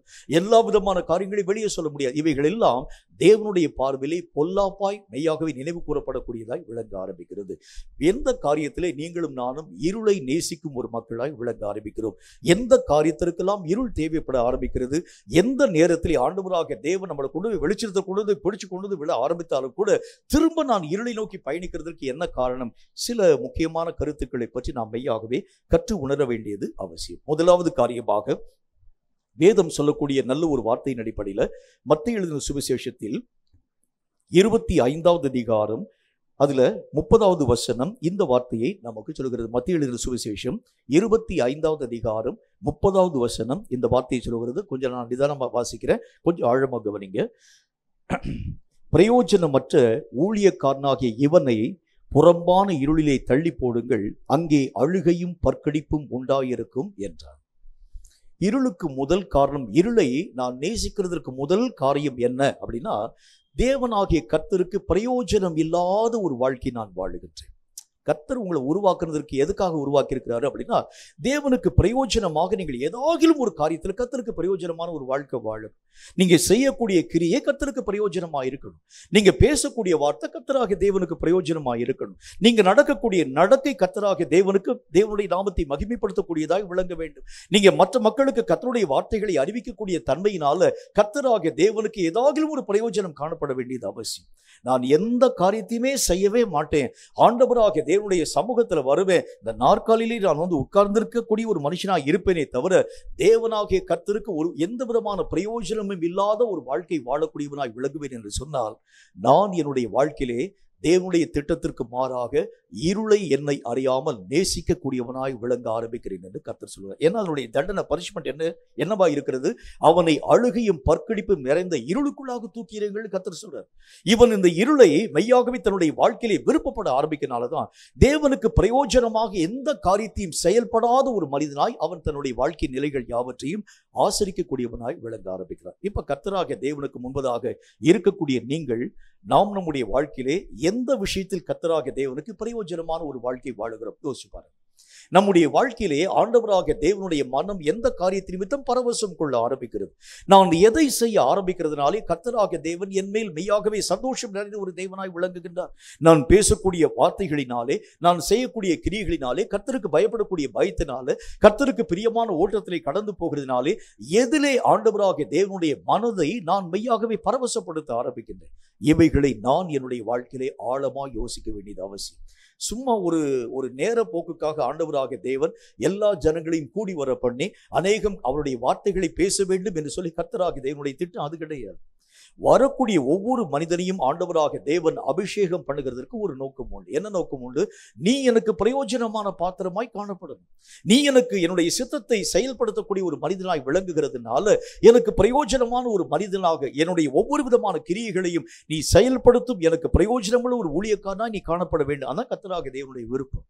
ஆனால் இன்றைக்கு வரைக்கும் நான் என்னுடைய வாழ்க்கையிலே தேவனுக்கு பிரயோஜனமாக எத்தனை விதமான நடவடிக்கைகளிலே கர்த்தருடைய மனதை நான் சந்தோஷப்படுத்த ஆரம்பிச்சிருக்கிறேன்னு பாருங்க. அந்த இடத்துல ஆண்டவராகிய தேவனுடைய வேதத்துல அந்த வசனத்துல என்ன விதமான காரியத்தை பார்க்கிறோம்? 5 தாலந்து ஒரு மனுஷனுடைய கரங்கள்ல, 2 தாலந்து இன்னொரு மனுஷனுடைய கரங்கள்ல, 1 தாலந்து இன்னொரு மனுஷனுடைய கரங்கள்ல கொடுத்துட்டு எஜமான் தூரதரிசனத்திற்கு மெய்யாகவே பயணப்பட்டு போயிட்டார். எஜமான் திரும்பி வர அநேகம் நாட்கள் சென்றது. அநேக நாட்களுக்கு பிறகாக எஜமான் திரும்பி வந்து 5 தாலந்து பெற்ற அந்த மனிதனை அழைப்பித்து அவனை பார்த்து கேட்கிறார், உன் கையில 5 தாலந்து கொடுத்தனே, நீ அந்த காரியங்களை பயன்படுத்தி என்ன செஞ்ச? உடனே அவன் ஒரு வார்த்தை ஒன்றை சொல்ல ஆரம்பித்தான், எஜமானே, நீங்க தந்த அந்த 5 தாலந்தை பயன்படுத்தி இன்னும் ஒரு 5 தாலந்தை நான் சம்பாதித்தேன். 2 தாலந்தை பெற்ற அந்த மனுஷனை பார்த்து எஜமான் அழைப்பித்து கேட்டான், நீ என்ன காரியத்தை செஞ்சப்பா? 2 தாலந்தை பயன்படுத்தி வேறொரு 2 தாலந்தை நான் சம்பாதித்தேன் ஆண்டவனே. உடனே அந்த அந்த அந்த மனுஷன் அவனை பார்த்து சொல்றான், உண்மை முத்தமுள்ள ஊழியக்காரனே, நீ கொஞ்சத்துல உண்மையா இருந்த அநேகத்திலே உன்னை நான் அதிகாரியாக வைப்பேன். இந்த 1 தாலந்து பெற்ற அந்த மனுஷனை பார்த்து அந்த எஜமான் அழைப்பித்து கேட்கின்றான், நீ அந்த தாலந்தை வச்சு என்ன செஞ்ச? அந்த மனிதன் அவனோடு கூட பேச ஆரம்பிக்கிறான், உங்களை பத்தி எனக்கு ரொம்ப தெரியும் எஜமானே, ஏதாகிலும் ஒரு நஷ்டம் வருகிறது உண்டானால் அவைகளுக்கு தக்கதாக அவைகளுக்கு அதிகமாக அநேக விதமான ஈடுகளை நான் செலுத்த வேண்டியதா இருக்கிறதுனால, நீ ரொம்ப ஒரு கடினமான மனம் நிறைந்த ஒரு எஜமானா இருக்கிறதுனால, ஒருவேளை இந்த 1 தாலந்தை பயன்படுத்தி நான் நஷ்ட கணக்குகளை காண்பிக்கிறது உண்டானால் உங்களுடைய தண்டனைக்கு உட்படக்கூடிய ஒரு மனுஷனாய் விளங்கிடுவேன். அதனால நான் பயந்து போய் ஒரு வேலையும் செய்யாமல் இந்த தாளந்தை மண்ணுக்குள் நான் புதைத்து வைத்தேன் என்று சொல்ல ஆரம்பிக்கிறேன். அப்படின்னா எஜமானுக்கு யார் பிரயோஜனம் இல்லாதவன் அப்படின்னா அந்த கேள்விக்கு ஒரே ஒரு ஆன்சர் சொல்லலாம். என்ன ஆன்சர் சொல்ல முடியும்? பொல்லாதவனும் சோம்பலுமான ஊழியக்காரன் எல்லாரும் தேவனாகிய கர்த்தருக்கு பிரயோஜனமற்றவர். அவங்க எந்த வேலையும் கர்த்தராகிய தேவனுக்கு செய்ய மாட்டாங்க. சும்மா வருவாங்க, உட்காருவாங்க, எந்திரிச்சு போவாங்க, காணிக்கப்பட போயிடுவாங்க, அவ்வளவுதான். அவர்களுக்கும் கர்த்தருக்கும் சம்பந்தமே இல்லாத ஒரு வாழ்க்கை. ஞாயிற்றுக்கிழமை மட்டும்தான் கிறிஸ்தவன் அவன். மற்ற நாள் எல்லாம் அவன் உலக ரீதியான ஒரு வாழ்க்கையின் ஊடாக கடந்து போகக்கூடிய ஒரு மனிதனாய் விளங்குகின்றார். உலகத்திற்காக ஓடுவான், உலகத்திற்காக உழைப்பான், உலகத்திற்காக பிரயாசப்படுவான், உலகத்திற்காக அழுவான், உலகத்தினுடைய தேவைகளுக்காக அநேகம் காரியத்தினூடாக கடந்து போவான். ஞாயிற்றுக்கிழமை ஒரு நேரம் மட்டும், அதுலேயும் கூட காலை 10 மணியிலிருந்து மத்தியானம் 12 மணி வரைக்கும் அவ்வளவு நேரம் தான் அவன் ஒரு நல்ல ஒரு கிறிஸ்தவ வாழ்க்கை வாழும். இவனை ஆண்டவராக தேவன் அழைப்பிக்கக்கூடிய கர்த்தர் சொல்லால், உன் மேல ஏன் தான் அபிஷேகத்தை தந்தவன் எனக்கு விசனமாய் சொல்ல மாட்டார். யோசிப்பாரு. வேதம் சொல்லக்கூடிய வார்த்தையின் அடிப்படையில பொல்லாதவனும் சோம்பலுமான இந்த ஊழியக்காரனை ஆண்டவராக தேவன் சொல்லுகின்றார், இவன் எனக்கு லாயக்கற்றவனாய் விளங்குகின்றார். இவனால் எனக்கு ஒரு காரியத்திலே கூட எந்த விதமான பிரயோஜனத்துக்குரிய காரியம் இல்லவே இல்லை. இவனை நான் அபிஷேகம் பண்ணினதை காட்டிலும் வேறு யாராகிலும் ஒரு மனுஷனுடைய கரங்களில் இந்த அபிஷேகத்தின் வல்லமையை தந்திருந்தால் அவன் இந்நேரம் என்னுடைய ஊழியத்தின் காரியங்களிலே திறமையான காரியங்களை செயல்படுத்த ஆரம்பிச்சிருப்பான். இவனை அபிஷேகத்திற்காக நான் என்னுடைய மனதளவிலே விசனமடைய ஆரம்பிக்கிறேன். அன்றைக்கு ஆண்டவராக தேவன் நோவாவின் காலத்தை மக்களை உண்டாக்கினதற்காக எப்படி விசனமடைய துவங்கினார்? வேதத்தில் நம்ம வாசிக்க ஆரம்பிக்கிறோம். இந்த மக்கள் எல்லா விதமான மக்களும் தங்களுடைய வழிகள் யாவற்றையும் கெடுத்துக்கொள்ள ஆரம்பிக்கிறதை கண்ட கர்த்தராக தேவன் சொல்லுகின்றார், மக்களை உண்டாக்கினதற்காக நான் மெய்யாகவே விசனமடைய ஆரம்பிக்கின்றேன். அதே மாதிரி தான் அபிஷேகம் பண்ணப்பட்ட உங்களையும் என்னையும் பார்க்கக்கூடிய கர்த்தர் உங்களை குறித்தும் என்னை குறித்தும் விசனமடைய ஆரம்பிக்கிறது உண்டானால் நீங்கள் தேவனுக்கு பிரயோஜனமற்றவர்கள். உங்களுக்கு ஆண்டவராக தேவனால் ஒரு பிரயோஜனம் இல்லை. நீங்கள் ஆண்டவராக தேவனுடைய சமூகத்திலே வருகிறதை காட்டிலும் வராமல் இருக்கிறது மேல. ஏனென்றால் இந்த அபிஷேகத்தை வேறு யார் மேலாகிலும் கர்த்தராக தேவன் ஊற்றி தன்னுடைய பணியை ஆண்டவராக தேவன் இந்த உலகத்தில் நிறைவாக்கி முடிச்சுவார். அப்ப நம்ம செய்ய வேண்டிய முக்கியமான காரியம் என்ன? ஆண்டவரே, என்னுடைய வாழ்க்கையிலே பிரயோஜனமற்ற பகுதி எங்கே இருக்கிறது? பொல்லாதவனும் சோம்பலுமாய் நான் இத்தனை நாட்கள் வாழ்க்கை வாழ்ந்த நிலைகள் எல்லாம் போதும். எத்தனை காலங்கள் எந்த விதமான கர்த்தருக்கென்று ஒரு துரும்பை கூட நான் தூக்கி போடாத ஒரு வாழ்க்கை வாழ ஆரம்பிச்சு. ஒரு விஷயத்துல கூட நான் ஆண்டவராக தேவனுடைய மனசை நான் சந்தோஷப்படுத்தவே இல்லையே. கர்த்தராக தேவன் என்னை காணக்கூடிய நேரத்தில் விசனம் கொள்ளக்கூடியவராய் விளங்க ஆரம்பிக்கிறார். என்னை பார்க்கக்கூடிய கர்த்தர் என்ன சொல்ல ஆரம்பிக்கிறார்? பிரயோஜனம் இல்லாத இந்த ஊழியக்காரனை அழுகையும் பற்கடிப்பில் நிறைந்த இடமாகிய இருளுக்குள் தூக்கி எறியுங்கள். இவனுடைய வாழ்க்கையிலே தேவனாகிய கர்த்தரை பற்றியதான வெளிச்சமற்ற ஒரு வாழ்க்கை வாழ ஆரம்பிக்கிறார். தேவன் எதற்காக அவனை அழைத்தார் என்பதை பற்றி அறியக்கூடிய அறிவற்றவனாய் அவன் வாழ்க்கை வாழ ஆரம்பிக்கிறார். இவனால் ஒரு காரியம் கூட என்னுடைய வாழ்க்கையில எனக்கு எந்த விதமான பிரயோஜனமற்ற ஒரு வாழ்க்கை வாழ ஆரம்பிக்கக்கூடியவனாய் விளங்குகின்றார். அப்ப வேதத்துல ஆண்டவராக தேவன் சொல்லக்கூடிய நல்ல ஒரு வார்த்தையின்படி இருளினுடைய ஆதிக்கம் அப்படின்னா எதை ஆண்டவராக தேவன் சொல்லுகின்றார்? பொல்லாத நிலையும் சோம்பலான நிலையும் நம்முடைய வாழ்க்கையில் இருக்காருன்னு பாருங்க. நான் கர்த்தராக தேவனுடைய அபிஷேகத்தை பெற்றிருக்கிறேன், நான் கர்த்தருக்கு பிரயோஜனமான ஒரு வாழ்க்கை வாழ்றான் பாருங்க. என்னால் ஆண்டவராக தேவனுக்கு என்ன பிரயோஜனம் இருக்கிறது? என்னை ஆண்டவராக தேவன் பார்க்கும் பொழுது என்னை பார்க்கக்கூடிய கர்த்தர் என்ன வார்த்தையை சொல்ல போகிறார்? இந்த மனுஷனை நான் அபிஷேகம் பண்ணினேன், இவனால் என்னுடைய மனம் பரவசம் கொள்ளக்கூடியதாய் விளங்குகிறது. இவனால் என்னுடைய ஊழியத்திலே பலவிதமான ஜனங்கள் ஆண்டவராக என்னுடைய நாமத்தை அவர்கள் மகிமைப்படுத்த ஆரம்பிக்கிறாங்க. இவன் மூலமாய் இந்த உலகம் எல்லா விதமான மக்களும் கூட கர்த்தராக தேவனை அறியக்கூடிய அறிவினால் நிரப்பப்பட்டிருக்கிறார். இப்படி கர்த்தராக தேவனுடைய மனதை சந்தோஷப்படுத்தக்கூடிய மக்களாய் இருந்தால் இருளின் ஆக்கினைகளிலே நின்று நீங்கள் நீக்கலாக்கப்பட்டு வெளிச்சத்தின் பிள்ளைக்குரிய ஒரு வாழ்க்கை வாழ ஆரம்பிக்கிறீங்க. இருளை நான் விரும்புகிறதுக்கு காரணம் ரெண்டு காரணம் தான், பொல்லாப்பும் சோம்பலும். இந்த ரெண்டு காரியம் உள்ள இருக்கக்கூடிய வரைக்கும் இருள் நம்முடைய வாழ்க்கையை விட்டு ஒரு நாளும் நீக்கப்படுகிறது இல்லை. இரண்டாவது ஒரு காரியத்தை பாருங்க. கர்த்தருடைய வேதம் சொல்லக்கூடிய மற்றும் ஒரு வார்த்தையின் அடிப்படையில் லூக்கா எழுதின சுவிசேஷம் 11வது அதிகாரம் 34, 35 ஆகிய வசனங்கள் இந்த வார்த்தையை நமக்கு சொல்கிறது. லூக்கா எழுதின சுவிசேஷத்துல 11வது அதிகாரம் 34, 35 ஆகிய வசனங்கள் இந்த வார்த்தையை சொல்கிறது. அதை நான் உங்களுக்கு வாசிக்கிறேன், கேளுங்க. கண்ணானது சரீரத்தின் விளக்காய் இருக்கிறது. உன் கண் தெளிவாய் இருந்தால் உன் சரீரம் முழுவதும் வெளிச்சமாயிருக்கும். உன் கண் கெட்டதாய் இருந்தால் உன் சரீரம் முழுவதும் இருளாயிருக்கும். 35வது வசனம். ஆகையால் உன்னில் உள்ள வெளிச்சம் இருள் ஆகாதபடிக்கு எச்சரிக்கையாயிரு. இரண்டாவது காரியம், கண் என்கிறது ஒவ்வொரு காரியத்தையும் அறியக்கூடிய அறிவுக்காக பயனாக்கப்படக்கூடிய ஒன்று. ஒரு விஷயத்தை நீங்க பார்க்கும் பொழுதுதான் இது என்னது என்கிறதை பற்றி விளங்கிக் கொள்ளக்கூடிய ஒரு மக்களாய் நீங்களும் நானும் காணப்பட ஆரம்பிக்கிறோம். கண் இல்லை என்று சொன்னால் தனக்கு முன்பதாக வருகிறது இன்னது என்று சொல்லி மக்களால் அறிய முடியாது. கண் இல்லை என்று சொன்னால் தன்னை நடத்துகிறது யார் என்று சொல்லி அவர்களால் மெய்யாகவே ஆராய்ந்து பார்க்க முடியாது. கண் அவர்களை வாழ்க்கையிலே கெட்டு போகிறதா இருக்கிறது உண்டான வழி தெரியாது, அவனுக்கு வழி தெரியாது. அப்ப அந்த கண்ணு தான் ஒரு மனுஷனுடைய வாழ்க்கையிலே எல்லா காரியத்திற்கும் வெளிச்சத்தை உருவாக்கக்கூடிய வல்லமை பெற்றது. அப்படின்னா இது ஒரு ஆவிக்குரிய அறிவுக்கு ஆண்டவராக தேவன் ஒப்பனையாய் பேசக்கூடியவராய் விளங்குகின்றார். ஒரு ஆவிக்குரிய மனுஷனுக்கு முக்கியமான காரியம் என்ன தேவை அப்படின்னா எல்லா காரியங்களையும் அறியக்கூடிய அறிவுள்ளவனாய் அவன் விளங்க வேண்டியது அவசியம். கண்ணுனால ஒவ்வொரு காரியத்தை நம்ம அறிய ஆரம்பிக்கிறோம். என்னென்ன காரியத்தை அறிய ஆரம்பிக்கிறோம்? நம்முடைய பாதையை நம்ம பார்க்கிறோம். நம்முடைய பாதையில காணப்படக்கூடிய அநேக விதமான குழிகளை நாம் பார்க்க ஆரம்பிக்கிறோம். அந்த பாதையிலே காணப்படக்கூடிய அநேக விதமான கற்களையும் முல்லை நம்ம பார்க்க ஆரம்பிக்கிறோம். அந்த பாதையிலே காணப்படக்கூடிய அநேக விதமான தடை கற்களை நாம பார்க்க ஆரம்பிக்கிறோம். அந்த வழியிலே காணப்படக்கூடிய நிறைய பாம்புகள், நிறைய அநேக விதமான பூச்சிகள் யாவற்றையும் பார்க்கக்கூடிய மக்களாய் விளங்குகிறோம். நமக்கு முன்னால் நம்ம அழைத்து கொண்டு போகும்படிக்காக வரக்கூடிய மனுஷன் அவன் யாருன்னு பார்க்கிறோம். அவன் ஒரு திருடனா இருக்கிறானா, அவன் ஒரு கொள்ளைக்காரனா இருக்கிறானா, அவன் நல்ல ஒரு மனுஷனா இருக்கிறானா, அந்த காரியங்கள் யாவற்றையும் எப்படி நாம் அறிய ஆரம்பிக்கிறோம் என்றால் உங்கள் கண்களினால் அவனை கண்டு நீங்கள் நிதானிக்க ஆரம்பிக்கிறீங்க. அப்ப கண் என்கிறது அறிவுக்கு ஒப்பனையாக சொல்லப்படக்கூடிய ஒன்று. தேவனாகிய கர்த்தர் உங்களையும் என்னையும் அபிஷேகம் பண்ணுறதற்கு என்ன நோக்கம் அப்படின்னா, தேவனை அறியும் அறிவிலே நீங்கள் வளர வேண்டும். அதுதான் கர்த்தருடைய சித்தம். கர்த்தருடைய விருப்பம் என்ன அப்படின்னா கர்த்தராகிய தேவனை ஒவ்வொரு முறையும் நீங்கள் காணும் பொழுது புதிய புதிய அறிவின் ஊடாக நீங்கள் பயணப்பட வேண்டியது அவசியம். நேற்றைக்கு நீங்கள் கர்த்தராகிய தேவனை அறிஞ்சது மாதிரி இன்றைக்கு நீங்க அறியக்கூடாது. இன்றைக்கு புதிய பரிமாணத்தில் கர்த்தராகிய தேவனை நீங்கள் தெரிந்து கொள்ள வேண்டியது அவசியம். நாளைக்கு நீங்கள் கர்த்தராகிய தேவனை அறியும் பொழுது இன்னொரு பரிமாணத்துல இப்படிப்பட்ட ஒரு வளர்ச்சி என்னுடைய வாழ்க்கையிலே வர ஆரம்பிக்கும் பொழுதுதான் வெளிச்சத்தின் பிள்ளையாக இருளை நீக்கிற ஒரு மனிதனாக நீங்களும் நானும் விளங்க முடியும்.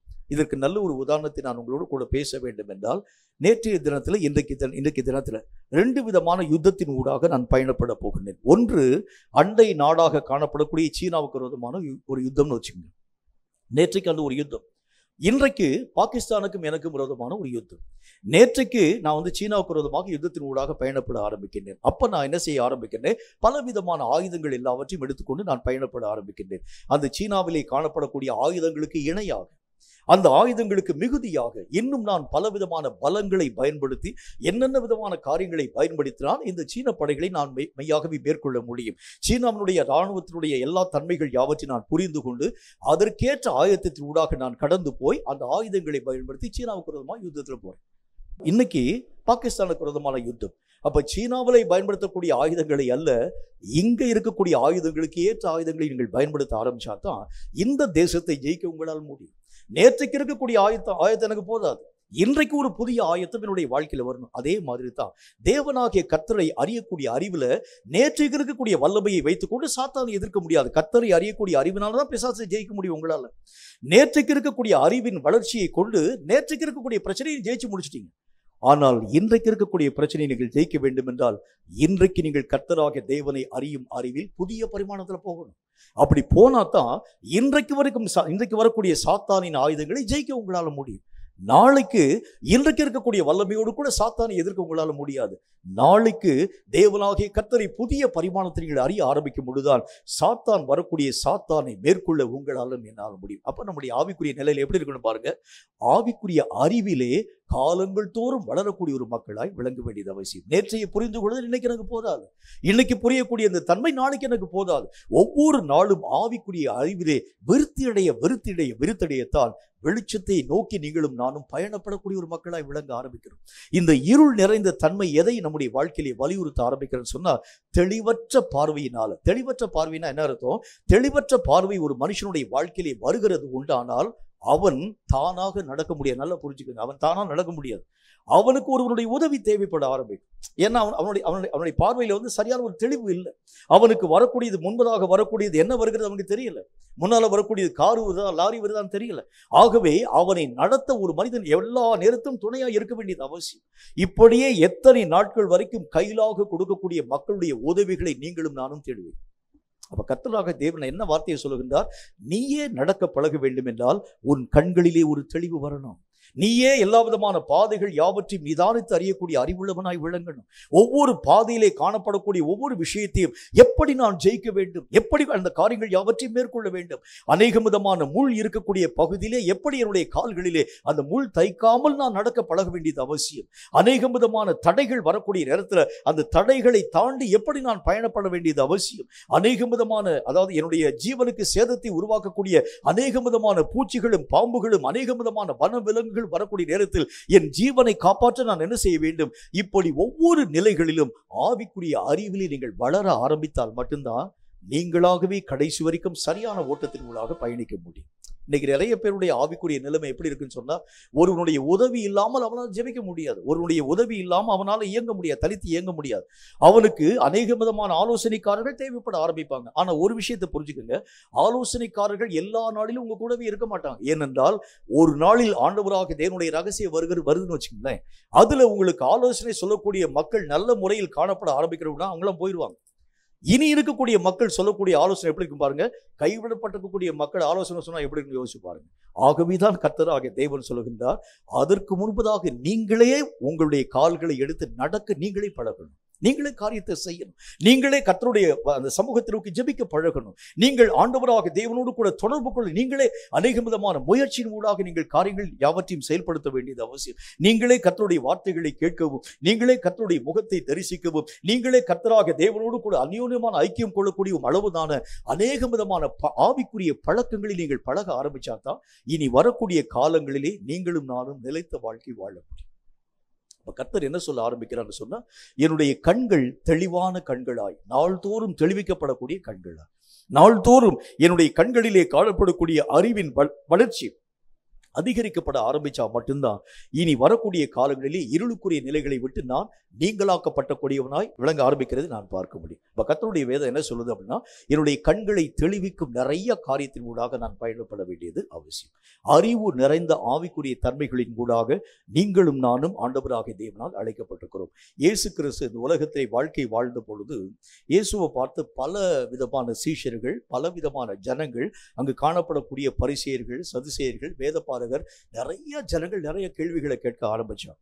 ஒருவன் ஆண்டவராக இயேசுவை பார்த்து கேட்க ஆரம்பிக்கின்றார், இந்த உலகத்துல ஒரு பெண் ஒருத்தி இருந்தாள், அவள் 7 பேருக்கு மனைவியாய் இருந்தாள். இந்த உலகத்தை விட்டு 7 பேருக்கும் சந்தானம் இல்லாம அந்த 7 பேரும் செத்து போயிட்டாங்க. இந்த உலகத்தை விட்டு அந்த பெண்ணும் கடைசியிலே செத்து போயிட்டான். இந்த காரியங்கள் எல்லாம் முடிந்த பிறகு மறு உலகத்துல இவள் யாருக்கு மனைவியாய் இருப்பாள் என்கிற ஒரு வார்த்தையை பற்றி கேட்கிறார். இது நம்ம வந்து இந்த பைபிளை வாசிச்சதுனால இதனுடைய ரிசல்ட் நமக்கு தெரியும்.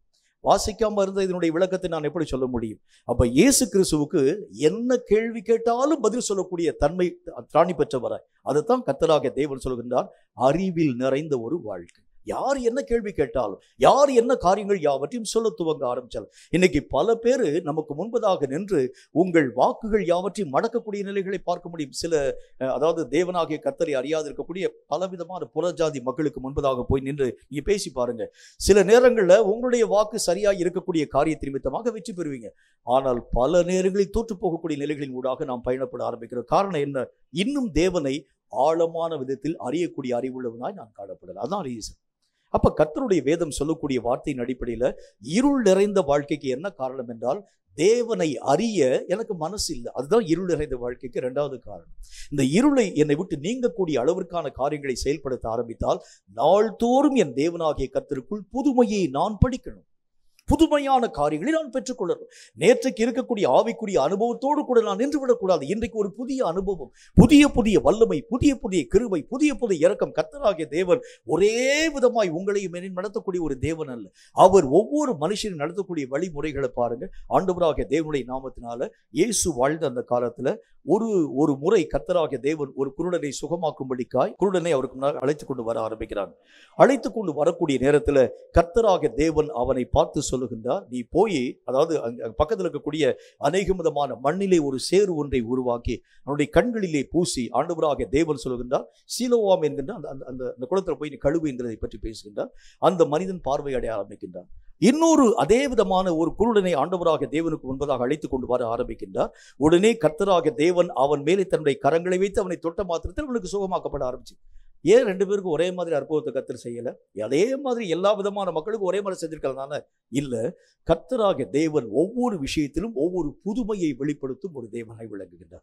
நேற்றைக்கு மாதிரி இன்றைக்கு தேவன் உங்களுக்கு எனக்கு தம்மை வெளிப்படுத்த மாட்டார். ஒவ்வொரு முறையும் புதுமையான காரியங்களை செய்யும் ஒரு தேவன். அப்ப தேவனாகிய கர்த்தரை அறியக்கூடிய அறிவில் நீங்களும் நானும் திருப்தி அடையக்கூடாது என்பதற்காக புதிய பரிமாணங்களை வெளிப்படுத்தும் தேவனாய் அவர் இருக்கிறதுனால ஒவ்வொரு நாளும் நீங்களும் நானும் அவரை அறியும் அறிவில் புதிய காரியங்களின் ஊடாக பயணப்பட வேண்டியது அவசியமான ஒன்று. இதுதான் இருளை விட்டு வெளிச்சத்தை நோக்கி உங்களை ஈர்த்து கொண்டு போகக்கூடிய வழிமுறை என்று கர்த்தருடைய வேதம் சொல்ல ஆரம்பிக்கிறது. 3வது ஒரு காரியத்தை பாருங்கள். கர்த்தருடைய வேதம் மற்றும் ஒரு வார்த்தையாக என்ன வார்த்தையை சொல்கிறது என்று பாருங்கள். யோவான் எழுதின சுவிசேஷத்துல 8வது அதிகாரம் 12வது வசனம் இந்த வார்த்தையை நமக்கு சொல்கிறது. யோவான் எழுதின சுவிசேஷம் 8வது அதிகாரம் 12வது வசனம் இந்த வார்த்தையை நமக்கு சொல்கிறது. கொஞ்சம் ஆழமா வாசிக்கிறேன் பாருங்க. மறுபடியும் இயேசு ஜனங்களை நோக்கி, நான் உலகத்திற்கு ஒளியாய் இருக்கிறேன், என்னை பின்பற்றுகிறவன் இருளிலே நடவாமல் ஜீவ ஒளியை அடைந்திருப்பான் என்றார். 3வது காரியம் என்ன அப்படின்னா, இயேசுவை பின்பற்றுகிறவன் நித்தியமான வெளிச்சத்திலே நடப்பான். இயேசுவை பின்பற்றாதவன் இருளை நோக்கி பயணப்பட ஆரம்பிக்கின்றான். 3வது காரியம், எல்லா நேரத்திலும் ஆண்டவராகிய தேவனை உங்களாலும் என்னாலும் கருத்தாய் பின்பற்ற முடியல. பல நேரங்களில் உலகத்துக்குரிய காரியங்களில் நாம் சிக்கிக்கொள்ளக்கூடிய நேரத்தில் உலகமா கர்த்தரா அப்படின்னு சொல்லி ஒரு கேள்வி கேட்க ஆரம்பிச்சா உலகத்திற்கு நான் என்னுடைய வாழ்க்கையிலே பிரியாரிட்டி கொடுக்க ஆரம்பிச்சிடும். இந்த வேலையை விட்டுட்டு என்னால் போக முடியாதுங்க, வேலைக்குரிய காரியங்கள் நின்று போக ஆரம்பிக்கிறது உண்டானால் சம்பளம் வராமல் போயிடும், இந்த மாதத்துக்குரிய காரியங்கள் யாவற்றையும் நான் பெற முடியாதவனால நான் மெய்யா கடந்து போக ஆரம்பிச்சிருவேன், குடும்பத்தை என்னால் நடத்த முடியாது, தேவைகளை சந்திக்க முடியாது, ஆகவே கர்த்தராகிய தேவனை காட்டிலும் உலகம் தான் எனக்கு மேன்மை. இதுதான் இருள் நிறைந்த காரியத்தை நோக்கி நம்மை நடத்தக்கூடியதாக விளக்குகிறது. பல நேரத்தில் கர்த்தருடைய வார்த்தைகளின்படி உங்களாலும் என்னாலும் பயணப்பட முடியும். சில நேரங்களில் கர்த்தராகிய தேவனை விடாமல் பின்பற்றுகிறோம், சில நேரங்களில் கர்த்தராகிய தேவனை காட்டிலும் உலகத்தை நீங்களும் நானும் அதிகமாக நேசிக்கக்கூடிய ஒரு மக்களாய் விளங்க ஆரம்பிக்கிறத பார்க்க முடியும். இதுதான் இருளுக்குரிய மூன்றாவது வழி என்று கர்த்தருடைய வேத புத்தகத்தில் பார்க்கிறோம். எந்தெந்த விஷயத்தில் கர்த்தரை காட்டிலும் உலகத்திற்கு அதிகமாய் நீங்கள் இடம் கொடுக்க ஆரம்பிக்கிறீங்கன்னு பாருங்க. எந்த காரியத்திலே உங்களாலும் என்னாலும் கர்த்தருக்காக உலகத்தை மறுக்க முடியலன்னு பாருங்க. உலகத்துக்குரிய காரியங்களுக்காக கர்த்தரை நம்ம ஈஸியா நம்ம மறுத்துறோம். ஆனால் ஆவிக்குரிய நிலைகளுக்காக என்றைக்கு நான் என்னுடைய வாழ்க்கையிலே உலகத்தை மறுக்கிறேனோ அன்றைக்கு தான் வெளிச்சத்தின் பிள்ளையாக மாற்றப்பட ஆரம்பிக்கிறேன். வேத புஸ்தகத்தில் அப்போஸ்தலனாகிய பரிசுத்த பவுல் உலகத்தோடு கூட ஒத்த வாழ்க்கை வாழக்கூடியவனாய் விளங்க ஆரம்பித்தான் ரட்சிக்கப்படுகிறதற்கு முன்பதாக. ஆனால் என்றைக்கு ஆண்டவராகிய தேவனுடைய அபிஷேகத்தின் வல்லமை அப்போஸ்தலனாகிய பரிசுத்த பவுலின் மேல் வர துவங்கிற்று, அன்று முதல் கர்த்தராகிய தேவனை கண்ட அவனுடைய கண்களிலே உலகத்தின் காரியங்களை, உலகத்தின் ஆடம்பரங்களை நேசிக்க அவனால முடியல. உலகத்திலே எத்தனை விதமான பொருள் அவனுடைய வாழ்க்கையிலே கொடுக்கப்பட ஆரம்பிச்சார். அந்த அப்போஸ்தலனாகிய பரிசுத்த பவுல் சொல்ல ஆரம்பிக்கின்றார், அவர் நினைச்சிருந்தா என்ன விதமான காரியத்தை செஞ்சிருக்க முடியும்? பெரிய பிரபலமான ஊழியத்தை பார்த்திருக்கலாம், பிரபலமான பெரிய சபையை கட்டி பெரிய ஆராதனைக்குரிய காரியங்கள் யாவற்றையும் செஞ்சிருக்கலாம். ஆனாலும் கூட வேத புத்தகத்தில் நம்ம வாசிக்க ஆரம்பிக்கிறோம், எல்லா விதமான மக்களும் கொடுக்கக்கூடிய தர்ம பணங்கள் யாவற்றையும் வாங்கி ஏழை எளிய மக்களுக்கு தானம் பண்ணக்கூடிய ஒரு மனுஷனாய் விளங்க ஆரம்பிச்சார். அந்த பவுலுடைய சொத்தினுடைய மதிப்பை நீங்க கணக்கீடு செயல்படுத்த ஆரம்பிக்கிறது உண்டானால் எத்தனையோ கோடிக்கணக்கான பெருமதிப்பான சொத்தை வைத்திருக்கக்கூடிய பவுல் எல்லாவற்றையும் துறந்து மக்களுடைய கரங்களிலே இருந்து வரக்கூடிய தர்ம பணத்தை வைத்து ஊழியங்களை செய்யக்கூடிய ஒரு மனுஷன். அந்த ஊழியத்தில் கூட தனக்கு உண்டான காரியங்களை செய்கிறதற்கு அந்த தர்ம பணத்தை அவர் பயன்படுத்தல. என்னுடைய கைகளினால் கூடாரத்தினுடைய வேலையை செஞ்சு அந்த காசினால் நான் என்னுடைய எல்லா விதமான தேவைகள் யாவற்றையும் சந்திக்கிறேன். எப்படி சொல்றாரு பாருங்க, யோசிச்சு பாருங்க. நீங்களும் நானும் கர்த்தராகிய தேவனுக்கு எப்படிப்பட்ட ஒரு நிலைகளின் ஊடாக கடந்து போகிறோம் யோசிச்சு பாருங்க. உலகத்துக்கு காரியத்துல கர்த்தராகிய தேவனுடைய காரியங்களை நிமித்தமாக ஒரு மனுஷன் ஆண்டவராகிய தேவனுக்குள் மெய்யாகவே ஒப்புக் கொடுக்க ஆரம்பிக்கிறது உண்டானால் அவன் எல்லா விதமான காரியங்களையும் கர்த்தராகிய தேவனுக்காக விட பழக வேண்டியது அவசியம். நல்ல ஒரு வசனத்தை உங்களுக்கு சொல்றேன், தண்டிலே சேவகம் எழுதி கொண்ட எல்லா விதமான மனுஷன் என்ன செய்ய வேண்டும்? என்ன காரியத்தை சேவகம் எழுதி கொண்டானோ அந்த காரியத்தையே முதன்மையாக அவன் செய்ய வேண்டியது அவசியம். இப்ப நான் கர்த்தராகிய தேவனுக்கு முன்பதாக உண்மையே நான் முதலாவதாக நேசிக்கிறேன்னு சொன்னீங்கன்னா கடைசி வரைக்கும் கர்த்தராகிய தேவனை முதலாவதாகவே நீங்கள் வைக்க பழக வேண்டியது அவசியம். கர்த்தரை நீங்க 2வது ஸ்தானத்தில் தள்ளிட்டீங்கன்னா இந்த கர்த்தர் இனி உங்களோடு கூட தொடர்ந்து வர மாட்டார். இதுதான் இருளின் காரியத்திற்கு 3வது வழி என்று கர்த்தருடைய வேதம் சொல்ல ஆரம்பிக்கிறது. தேவனாகிய கர்த்தரை விடாமல் எல்லா நேரத்திலும் பின்பற்றக்கூடிய ஒரு காரியம். இதுக்கு நல்ல ஒரு உதாரணம் சொல்றேன் பாருங்களேன். எலியா தீர்க்கதரிசி தன் தேவனாகிய கர்த்தருடைய ராஜ்யத்துக்குள்ளாக எடுக்கப்படக்கூடிய அந்த ஒரு நேரம் வருது. நேரம் வரக்கூடிய நேரத்தில் அப்பொழுது அந்த எலியா என்கின்ற தீர்க்கதரிசியை பின்பற்றக்கூடிய அவனுடைய பணிவிடைக்காரனாய் காணப்படக்கூடிய எலிசா தீர்க்கதரிசி இப்ப இவனுடைய வாழ்க்கையில ஒரு காரியம் ஒன்று ஆண்டவராகிய தேவனால் அறிவுறுத்தப்படுகின்றது. உன் தலைமையாக காணப்படக்கூடிய எஜமான் எடுத்துக்கொள்ளப்படக்கூடிய நேரத்துல நீ அவனை பார்க்கிறது உண்டானால் அவன்கிட்ட நீ என்ன காரியத்தை கேட்கிறாயோ அது உன்னுடைய வாழ்க்கையிலே உருவாக்கப்படுகிறதை பார்க்க முடியும். இந்த ஒரு வார்த்தையை எலியா என்கின்ற தீர்க்கதரிசியினுடைய வாழ்க்கையின் மூலமாய் கற்றுக்கொண்டான் எலிசா. ஆண்டவராகிய தேவனுடைய வெளிப்பாடுகளின் மூலம் அந்த காரியங்களை கற்றுக்கொள்ள ஆரம்பித்தார். உடனே எலியா என்கிற தீர்க்கதரிசியை எலிசா விடாமல் பின்பற்ற ஆரம்பிக்கின்றார். எலியா தீர்க்கதரிசி சொல்லுகின்றார், இப்ப கர்த்தராகிய தேவன் என்னை எரிகோவை நோக்கி அனுப்புகின்றார். உடனே நானும் உம்மோடு கூட இடைவிடாமல் பின்பற்றி வருவேன். இல்லப்பா நீ இங்கே நீ இருக்க வேண்டியது அவசியம். இப்பொழுது கர்த்தராகிய தேவன் என்னை பெத்தேலை நோக்கி அனுப்ப ஆரம்பிக்கின்றார். உடனே இல்லை ஆண்டவனே, எந்த இடத்துல நீங்கள் மெய்யாகவே பயணப்பட ஆரம்பித்தாலும் நான் உம்மை விடாமல் பின்பற்றக்கூடியவனாய் விளங்க ஆரம்பிப்பேன். எலிசாவுக்கு வேலையே இருக்காதா? யோசிச்சு பாருங்க. அந்த எலிசாவை எலியா தீர்க்கதரிசி அழைக்கிறதுக்கு முன்பதாக அந்த நேரத்தில் எலியா தீர்க்கதரிசி எலிசாவின் மேல் தன்னுடைய சால்வையை போட்டு கூப்பிடுகிறார். என்ன கூப்பிடுகின்றார்? நீ ஆண்டவராகிய தேவனுடைய நாமத்தினால் கர்த்தருடைய ஊழியத்தை செய்யும்படிக்காய் வர வேண்டும். உடனே எலிசா சொல்லுகின்றார், இல்லை இல்லை, எங்கள் அப்பாவுடைய அநேக விதமான பணிகளை நான் செய்ய வேண்டியது அவசியமாக இருக்கிறது. ஆகவே அந்த காரியங்கள் யாவற்றையும் செய்து முடித்து விட்டு நான் பயணப்பட வேண்டியது அவசியம் என்கிறதை பற்றி அவன் பேசுகிறான். நிறைய பணிகள் அவனுடைய வாழ்க்கையிலே காணப்பட ஆரம்பித்தாலும் என்றைக்கு கர்த்தராகிய தேவனுக்கு தண்டில் அவன் சேவகத்தை எழுதி கொள்ள ஆரம்பித்தானோ அன்று முதல் தீர்க்கதரிசியாகிய எலியாவை விடாமல் அவன் பின்பற்றக்கூடியவனாய் விளங்க ஆரம்பிக்கின்றான். எத்தனை நஷ்டம் வர ஆரம்பித்தால், எத்தனை தொலைதூர பயணமாய் காணப்பட ஆரம்பித்தாலும் கூட அந்த பயணத்திலே தீர்க்கதரிசியாகிய எலிசா சளைக்கவே இல்லை. எலியா அங்க போகணும், இங்க போகணும், அங்க அந்த காரியத்தின் கூட போகணும், இங்கே இரு என்று சொன்னாலும் எந்த காரியத்திற்கும் அவன் உடன்படாமல் என்ன நஷ்டம் வர ஆரம்பித்தாலும் உம்மை நான் விடாமல் பின்பற்றுவேன் என்று விடாமல் பின்பற்றின எலிசா தீர்க்கதரிசியை போல கர்த்தராகிய தேவனை எந்த நேரத்திலும் எல்லா நேரத்திலும் எல்லா சூழ்நிலைகளிலும் அவரை விடாமல் ஆரம்ப நாட்கள் எப்படி நீங்கள் பின்பற்றினீங்களோ அதே மாதிரி இறுதி வரைக்கும் நீங்கள் பின்பற்ற ஆரம்பிச்சா தான் வெளிச்சத்தின் வாழ்க்கை வாழ உங்களாலும் என்னாலும் முடியும். அப்படி ஒருவேளை அந்த பின்பற்றக்கூடிய நிலைகளில் கொஞ்சம் தடங்கள் வர ஆரம்பிச்சா கூட இருளை, அந்த வெளிச்சத்தை விட்டு இருளை நோக்கி நம்ம பயணப்பட ஆரம்பிச்சோம். இப்போ நம்முடைய வாழ்க்கையிலே இருளை விரும்புகிறதற்கு மூன்றாவது காரணம் என்ன அப்படின்னா, தேவனை பின்பற்றக்கூடிய விஷயத்தில் பலவிதமான சோர்வுகள், பின்பற்றக்கூடிய விஷயத்தில் பலவிதமான தடைகள், பின்பற்றக்கூடிய விஷயத்தில் பலவிதமான காரியங்களுக்கு நான் முதல் ஸ்தானத்தை கொடுக்க ஆரம்பிக்கின்றேன். இதனால தான் ஆண்டவராகிய தேவனை முழு மனதாக என் வாழ்க்கையை பின்பற்ற முடியாதவனாய் கடந்து போக ஆரம்பிக்கிறேன். இன்னொரு காரியத்தை பாருங்க, யோவான் எழுதின சுவிசேஷத்தில் 12வது அதிகாரம் 46வது வசனம் இந்த வார்த்தையை நமக்கு சொல்கிறது. யோவான் எழுதின சுவிசேஷம் 12வது அதிகாரம் 46வது வசனம் இந்த வார்த்தையை சொல்கிறது. வாசிக்கிறேன் கேளுங்க. என்னிடத்தில் விசுவாசமாய் இருக்கிற எவனும் இருளில் இராதபடிக்கு நான் உலகத்திலே ஒளியாய் வந்தேன். அடுத்த காரியம் என்ன சொல்றாரு அப்படின்னா, தேவனாகிய கர்த்தர் பேரில் முழு நம்பிக்கை. அவர் என்னை கொன்று போட்டால் கூட அவர் மேல் நான் நம்பிக்கையா இருப்பேன். இதுதான் தேவன் எதிர்பார்க்கக்கூடிய நம்பிக்கையினுடைய பிக். ஒரு நம்முடைய வாழ்க்கையில நன்மை வரும் என்பதற்காக கர்த்தராகிய தேவனை நம்புகிறது அல்ல. நன்மை வந்தாலும் தீமை வந்தாலும் தேவன் மேலே வைக்கக்கூடிய நம்பிக்கையை விட்டு நான் எங்கும் அங்கும் விலகவே மாட்டேன்.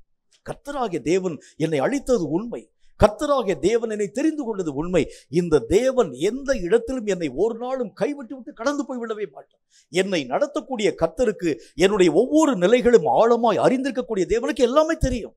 ஆகவே எனக்கு அவர் எதை அனுமதிக்க ஆரம்பித்தாலும் அவைகள் நன்மைக்குத்தான். இந்த ஒரு நம்பிக்கை என்னுடைய வாழ்க்கையிலே காணப்பட வேண்டியது அவசியம். பல நேரங்களில் தீமை வரக்கூடிய நேரத்தில் நம்ம அறியாமல் நம்ம முறுமுறுக்க ஆரம்பிக்கிறது பார்க்குறோம்.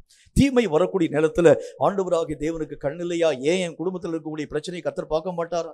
நிறைய நேரத்தில் நான் மெய்யாகவே நான் வேதனைப்பட ஆரம்பிக்கிறேன், அழ ஆரம்பிக்கிறேன், புலம்ப ஆரம்பிக்கிறேன். குடும்பத்தில் இருக்கக்கூடிய பிரச்சனை, வறுமையினுடைய பிரச்சனை, அநேக விதமான சூழ்நிலைகள் வரக்கூடிய பிரச்சனை, அண்டர்ஸ்டாண்டிங் இல்லாத இருக்கக்கூடிய ஒரு காரியத்தினால் வரக்கூடிய பிரச்சனை, அநேக விதமான பெற்றோருக்கும் பிள்ளைக்கும் இடையிலே காணப்படக்கூடிய பிரச்சனை, இப்படி பல விதமான பிரச்சனைகளை நான் காலங்கள் தோறும் உழலக்கூடிய காரியத்தை கர்த்தருடைய கண்கள் பார்க்காதான்னு சொல்லி சில நேரங்களில் கர்த்தராகிய தேவனுடைய காரியங்களை நாம் முறுமுறுக்க ஆரம்பிக்கிறோம். இதுக்கு பேர் என்ன அப்படின்னா நம்பிக்கை குறைவுன்னு கர்த்தர் சொல்லுகின்றார்.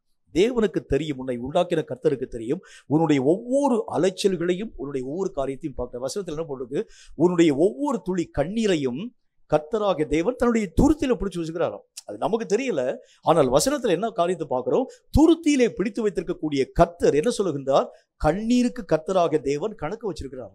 அந்த கணக்குக்கு உரிய பலனை கர்த்தர் நிச்சயமாய் தருவார் என்கிற நம்பிக்கை என் வாழ்க்கையில வரும். இந்த நம்பிக்கை நம்முடைய வாழ்க்கையில வருகிறது இல்லை.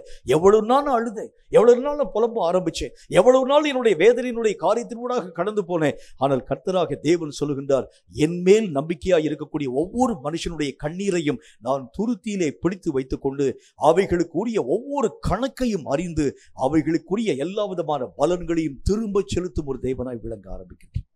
வசனத்துல ஒரு நல்ல ஒரு வார்த்தையை நான் உங்களுக்கு சொல்றேன் பாருங்க.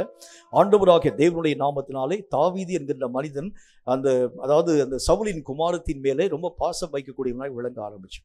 இது சவுலினுடைய அதாவது செவிகளுக்கு உள்ளாக அநேக விதமான மக்கள் போய் சொல்ல ஆரம்பிச்சாங்க, இந்த தாவீது உம்முடைய குமாரத்தின் மேல் பற்றுதலாய் இருக்க ஆரம்பிக்கின்றான். இந்த சவுல் தன்னுடைய மனசுல ஒரு யோசனை யோசிக்க ஆரம்பிச்சான், இதுதான் தாவீதை கொல்லக்கூடிய சரியான ஒரு தருணம். ஆகவே அவனை பார்த்து தாவீதை பார்த்து சொல்ல ஆரம்பிக்கிறான், தாவீதே நீ என்னுடைய குமாரத்தின் மேல நீ அன்பா இருக்கிறன்னு சொல்லி நான் கேள்விப்பட ஆரம்பிச்சேன். வேற ஒண்ணுமே வேண்டாம், உன்ட்டு எந்த விதமான காரியத்தையும் எந்த விதமான பொருளையும் நான் கேட்கல. நீ சென்று பெலிஸ்தியருடைய அந்த தானியத்திற்குள்ளாக போய் 100 பேரை வெட்டி 100 பேருடைய நுனித்தோலை கொண்டு வந்து கொடுத்து விட வேண்டும். எப்படி சொல்றாரு பாருங்க, 100 பேரை வெட்டி 100 பேருடைய நுனித்தோலை கொண்டு வந்து கொடுக்க வேண்டும் என்கிறதை பற்றி பேசுகின்றார். வசனத்தில் என்ன காரியத்தை பார்க்கிறோம்? இந்த வார்த்தைகளை கேட்ட தாவீது கர்த்தருடைய நாமத்தினால் இந்த பெலிஸ்தீனுடைய பாளையத்திற்குள்ளாக கடந்து போய் கர்த்தருடைய நாமத்தினால் அத்தனை விதமான மக்களை 100 பேரை வெட்டி சவுலுக்கு முன்பதாக நுனித்தோல்களை எண்ணி செலுத்தினான்னு போட்டிருக்கும். இப்படிதான் கர்த்தருக்குள்ள எல்லா காரியத்தையும் எண்ணி செலுத்தக்கூடிய கர்த்தர். நீங்க என்னென்ன காரியத்துல கர்த்தருக்காக நீங்க விட்ட பெருமூச்சை கர்த்தராக தேவன் பார்த்து எண்ணி அதனுடைய பலனை கொடுத்துருவார். நீங்க கர்த்தராக தேவனுக்கென்று பட்ட அவமானங்களை கண்டும் காணாதவரை போல அல்ல, நீங்க படக்கூடிய ஒவ்வொரு அவமானங்களுக்கும் உரிய பலனை எண்ணி செலுத்தும் தேவன். ஒரு மனுஷனை, ஒரு தாவீதே ஆண்டவராக தேவனுடைய நாமத்தினால் சவுல் பேசின வார்த்தைகளுக்கு அந்த காரியங்கள் யாவற்றையும் எண்ணி செலுத்துகிறது உண்டானார். வானத்தையும் பூமியும் உண்டாக்கின வாக்கு மாறாத கர்த்தர் அவர் சொல்லக்கூடிய வார்த்தைகளை எண்ணி எப்படி கணக்கில் வைத்து செலுத்துவார்னு யோசிச்சு பாருங்க. ஒவ்வொரு காரியத்திலும் கர்த்தராக தேவன் சொல்லக்கூடிய வார்த்தையின் அடிப்படையில் நீங்க விடக்கூடிய ஒவ்வொரு பெருமூச்சையும் கணக்கிலே வைக்கக்கூடிய கர்த்தர். இந்த நம்பிக்கை தான் நம்முடைய வாழ்க்கையிலே மகா பெரிய உன்னதமான மாற்றங்களை உருவாக்கக்கூடிய வல்லமை பெற்றதாய் விளங்குகிறது.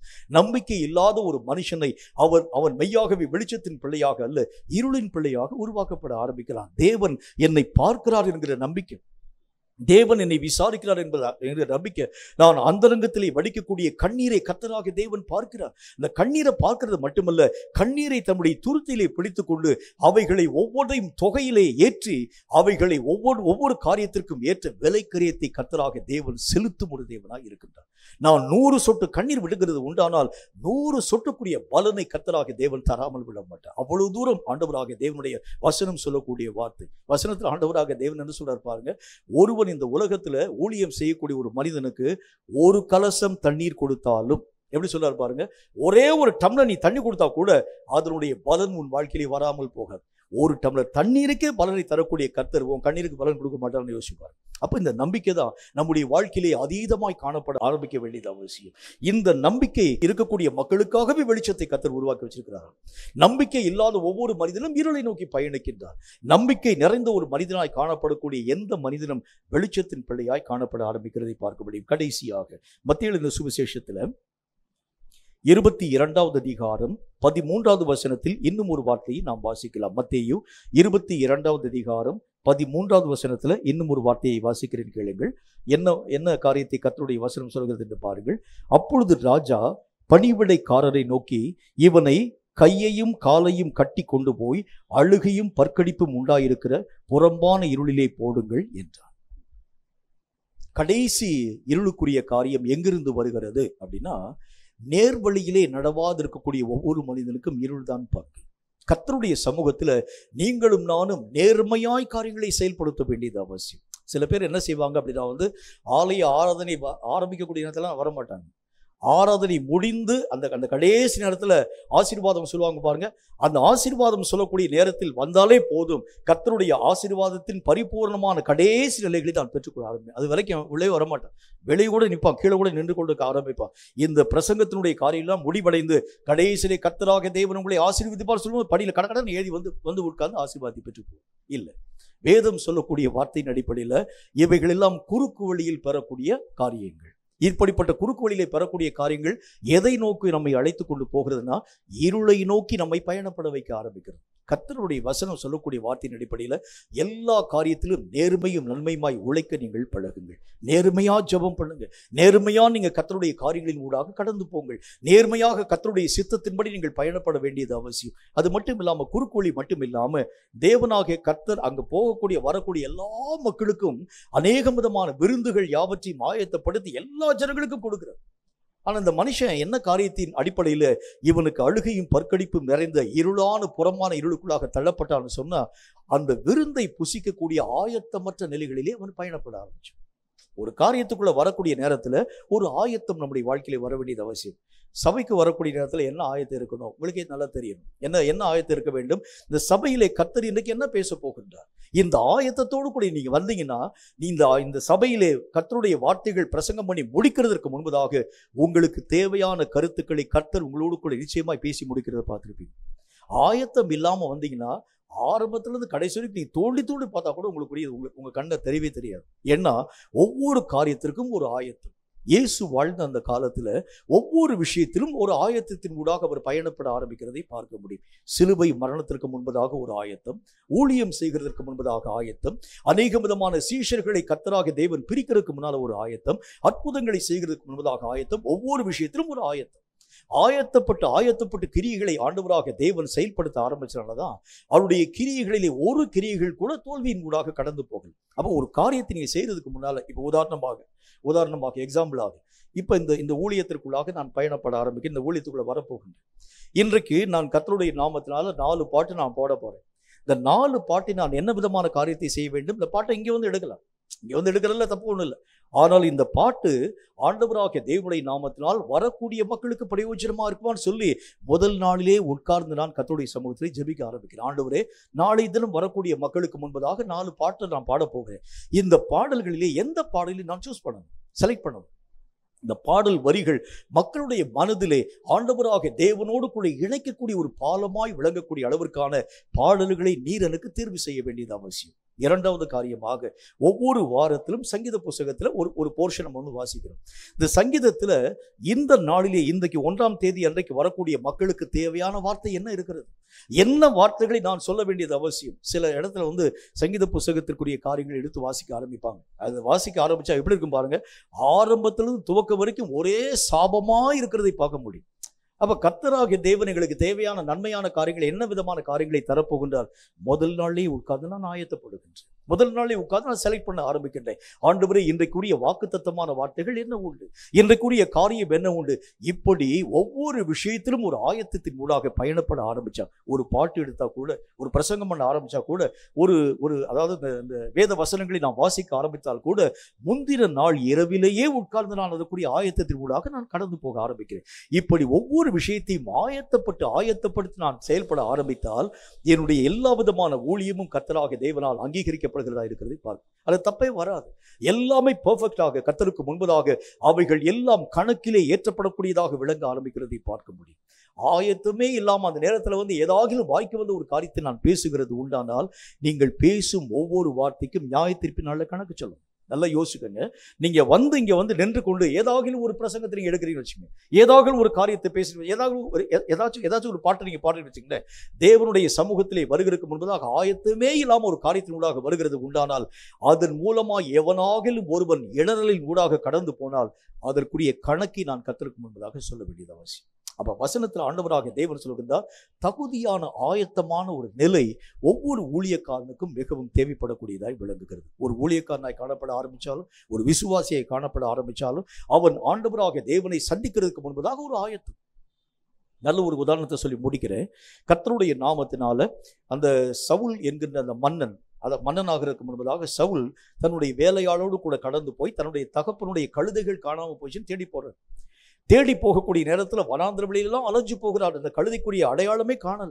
அது எங்க போயிடுச்சு, எந்த காரியத்தின் ஊடாக போயிடுச்சு ஒண்ணுமே தெரியல. தேடிக்கொண்டே போகக்கூடிய நேரத்துல அவன் கூட அந்த சவுலோடு கூட வரக்கூடிய அவனுடைய பணியாள் அவனை பார்த்து சொல்றான், பக்கத்து ஊர்ல ஒரு தீர்க்கதரிசி ஒருவர் இருக்கிறார் என்பதை பற்றி நான் கேள்விப்படுகின்றேன். அந்த தீர்க்கதரிசிட்ட போனா எல்லா விதமான காரியங்களையும் தெளிவாய் பேச ஆரம்பிச்சிருவோம். ஆகவே தீர்க்கதரிசியை நம்ம சென்று சந்தித்து இந்த கழுதைக்குரிய காரியங்களை பற்றி நாம் விசாரணை பண்ணலாம் என்கிறதை பற்றி பேசுகின்றார். அப்ப சவுல் என்ன சொல்லுகின்றார், தீர்க்கதரிசிட்ட நம்ம போகிறது கரெக்டா போகலாம், ஆனால் தீர்க்கதரிசியை சந்திக்கக்கூடிய ஆயத்தமாகிய அவன் கையில கொடுக்கக்கூடிய வெகுமான ஒண்ணுமே என் கையில இல்லை. எப்படி சொல்றாரு பாருங்க, ஒரு காரியத்தை நீங்கள் செய்கிறதுக்கு முன்பதாக ஒரு ஆயத்தத்தோடு கூட கடந்து போனால்தான் அதனுடைய ரிசல்ட் நீங்க வாங்க முடியும்.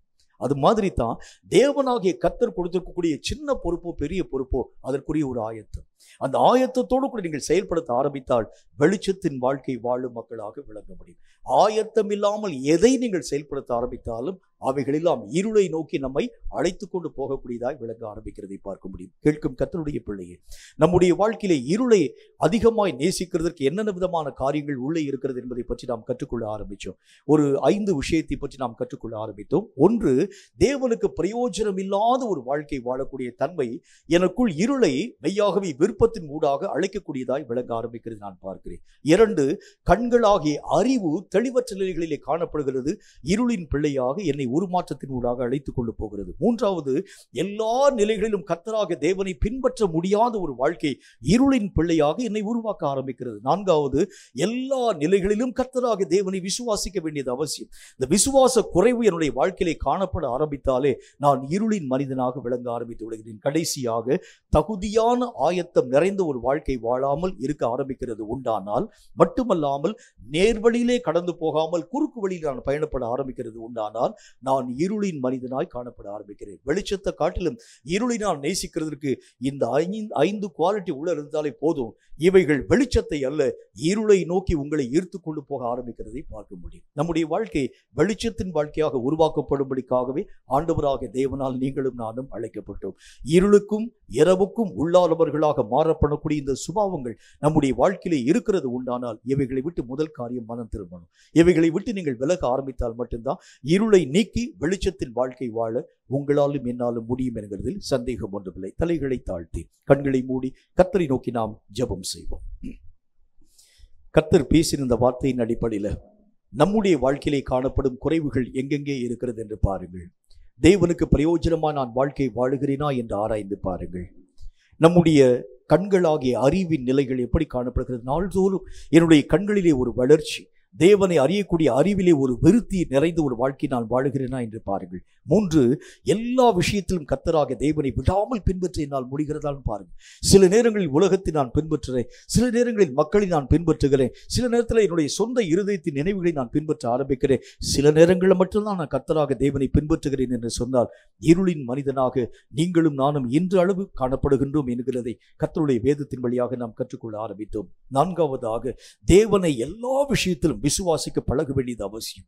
அவர் கொடுத்தாலும் எடுத்தாலும் கர்த்தருக்கு ஸ்தோத்திரம் என்று சொல்ல நீங்களும் நானும் பழக வேண்டியது அவசியம். எதை கர்த்தராக தேவன் தந்தாலும் அது நன்மை என்பதை அறியக்கூடிய விசுவாசம் நம் வாழ்க்கையிலே காணப்பட வேண்டியதும் என்கிறதை பற்றி கர்த்தராக தேவன் திட்டமும் தீர்க்கமாய் நம்ம கூட பேச ஆரம்பித்தார். கடைசியாக, தகுதியான ஆயத்தமற்ற அந்த தகுதியற்ற ஆயத்தம் இல்லாத ஒரு நிலை நம்முடைய வாழ்க்கையிலே இருக்கிறது உண்டானால், குறுக்கு வழியிலே பயணப்பட ஆரம்பிக்கிறது உண்டானால், தேவனுக்கு முன்பதாக மகிமையான காரியங்களாகிய வெளிச்சத்தின் வாழ்க்கை வாழ நம்மால் ஆகிறது இல்லை என்று கர்த்தர் நமக்கு சொன்னாரே. இதில் ஏதாகிலும் ஒன்று அல்லது ஏதாகிலும் அத்தனை காரியங்கள் நம்முடைய வாழ்க்கையில் இருக்கிறது உண்டானால், இவைகளை விட்டு நாம் மனம் திரும்பினால் தேவன் நிச்சயமாய் தம்முடைய ராஜ்யத்தின் பிள்ளைகளாக சீர்கேடுகள் எல்லாவற்றையும் விலக்கி நாம் மனம் திரும்ப ஆரம்பித்தால் தேவன் தம்முடைய ராஜ்யத்திற்கேற்ற மகிமைகளை நம்முடைய வாழ்க்கையிலே காணப்படுவார் என்பதில் சந்தேகம் ஒன்றுமில்லை. உள்ளத்தை திறந்து கர்த்தர் பேசின இந்த வார்த்தைகளின் அடிப்படையில் என்னை சீர்படுத்தும் என்று கர்த்தரை நோக்கி நாம் யாவரும் இணைந்து ஜெபிக்கலாமா?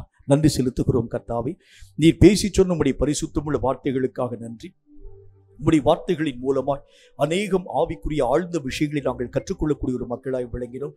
எங்களை நீ கர்த்தாவே உமக்கு ஸ்தோத்திரம், நீர் உத்தமர்கள் என்று அறிந்து உம்முடைய வாயின் வார்த்தைகளின் ஆழ்ந்த விஷயங்களை எங்களோடு கூட நீ பேசியிருக்கிறேன். இந்த வார்த்தைகளிலே ஒரு காரியத்தை கூட நாங்கள் விட்டு விலகிவிடாதபடி இவைகளுக்கு ஏற்ற வாழ்க்கையை வாழ்ந்து தேவனுக்கு பிரியமான வெளிச்சத்தின் வாழ்க்கையை வாழத்தக்கதாகவும், இருளை நாங்கள் கர்த்தருடைய நாமத்தினாலே வெறுக்கவும், வெளிச்சத்தை நேசித்து வெளிச்சத்தை பின்பற்றி வெளிச்சத்தின் கர்த்தாவை பிள்ளைகளாக மாற்றப்பட்டு ஒளியிலே காணப்படும் பரிசுத்தவான்களை சுதந்திர வேதத்திலே நாங்கள் ஒவ்வொருவரும் பங்கு பெற இந்த வார்த்தைகளை கேட்ட ஒவ்வொரு பிள்ளைகளுக்கும் கிருபை தந்து ஆசீர்வதிக்க வேண்டும் என்று நான் ஜெபிக்கிறேன். கற்று நிச்சயித்துக் கொண்டு இந்த வசனங்களிலே ஒவ்வொருவரும் நிலைத்து நின்று உம் நாமத்தை மகிமைப்படுத்த நேரே கிருபை தந்து ஆசீர்வதிக்க வேண்டும் என்று இயேசு கிறிஸ்துவின் நாமத்தினால் வேண்டிக் கொள்கிறோம் எங்கள் பரிசுத்தமுள்ள நல்ல பிதாவே. ஆமேன், ஆமேன். கர்த்தருடைய ஆசீர்வாதத்தை ஆமேன் என்று சொல்லி நாம் பெற்றுக் கொள்ளுவோம். கர்த்தர் உன்னை ஆசீர்வதித்து உன்னை காக்க கடவர். கர்த்தர் தம்முடைய முகத்தை உண்மையில் பிரகாசிக்க பண்ணி உண்மையில் கிருபையாய் இருக்க கடவர். கர்த்தர் தம்முடைய முகத்தை உண்மையில் பிரசன்னமாக்கி உனக்கு சமாதானம் கட்டளையிட கடவர். என் ஆத்துமாவே கர்த்தரை ஸ்தோத்திரி, என் முழு உள்ளமே பரிசுத்த நாமத்தை ஸ்தோத்திரி. என் ஆத்துமாவே கர்த்தரை ஸ்தோத்திரி, கர்த்தர் செய்த சகல உபகாரங்களையும் மறவாதே. ஆமேன், ஆமேன்.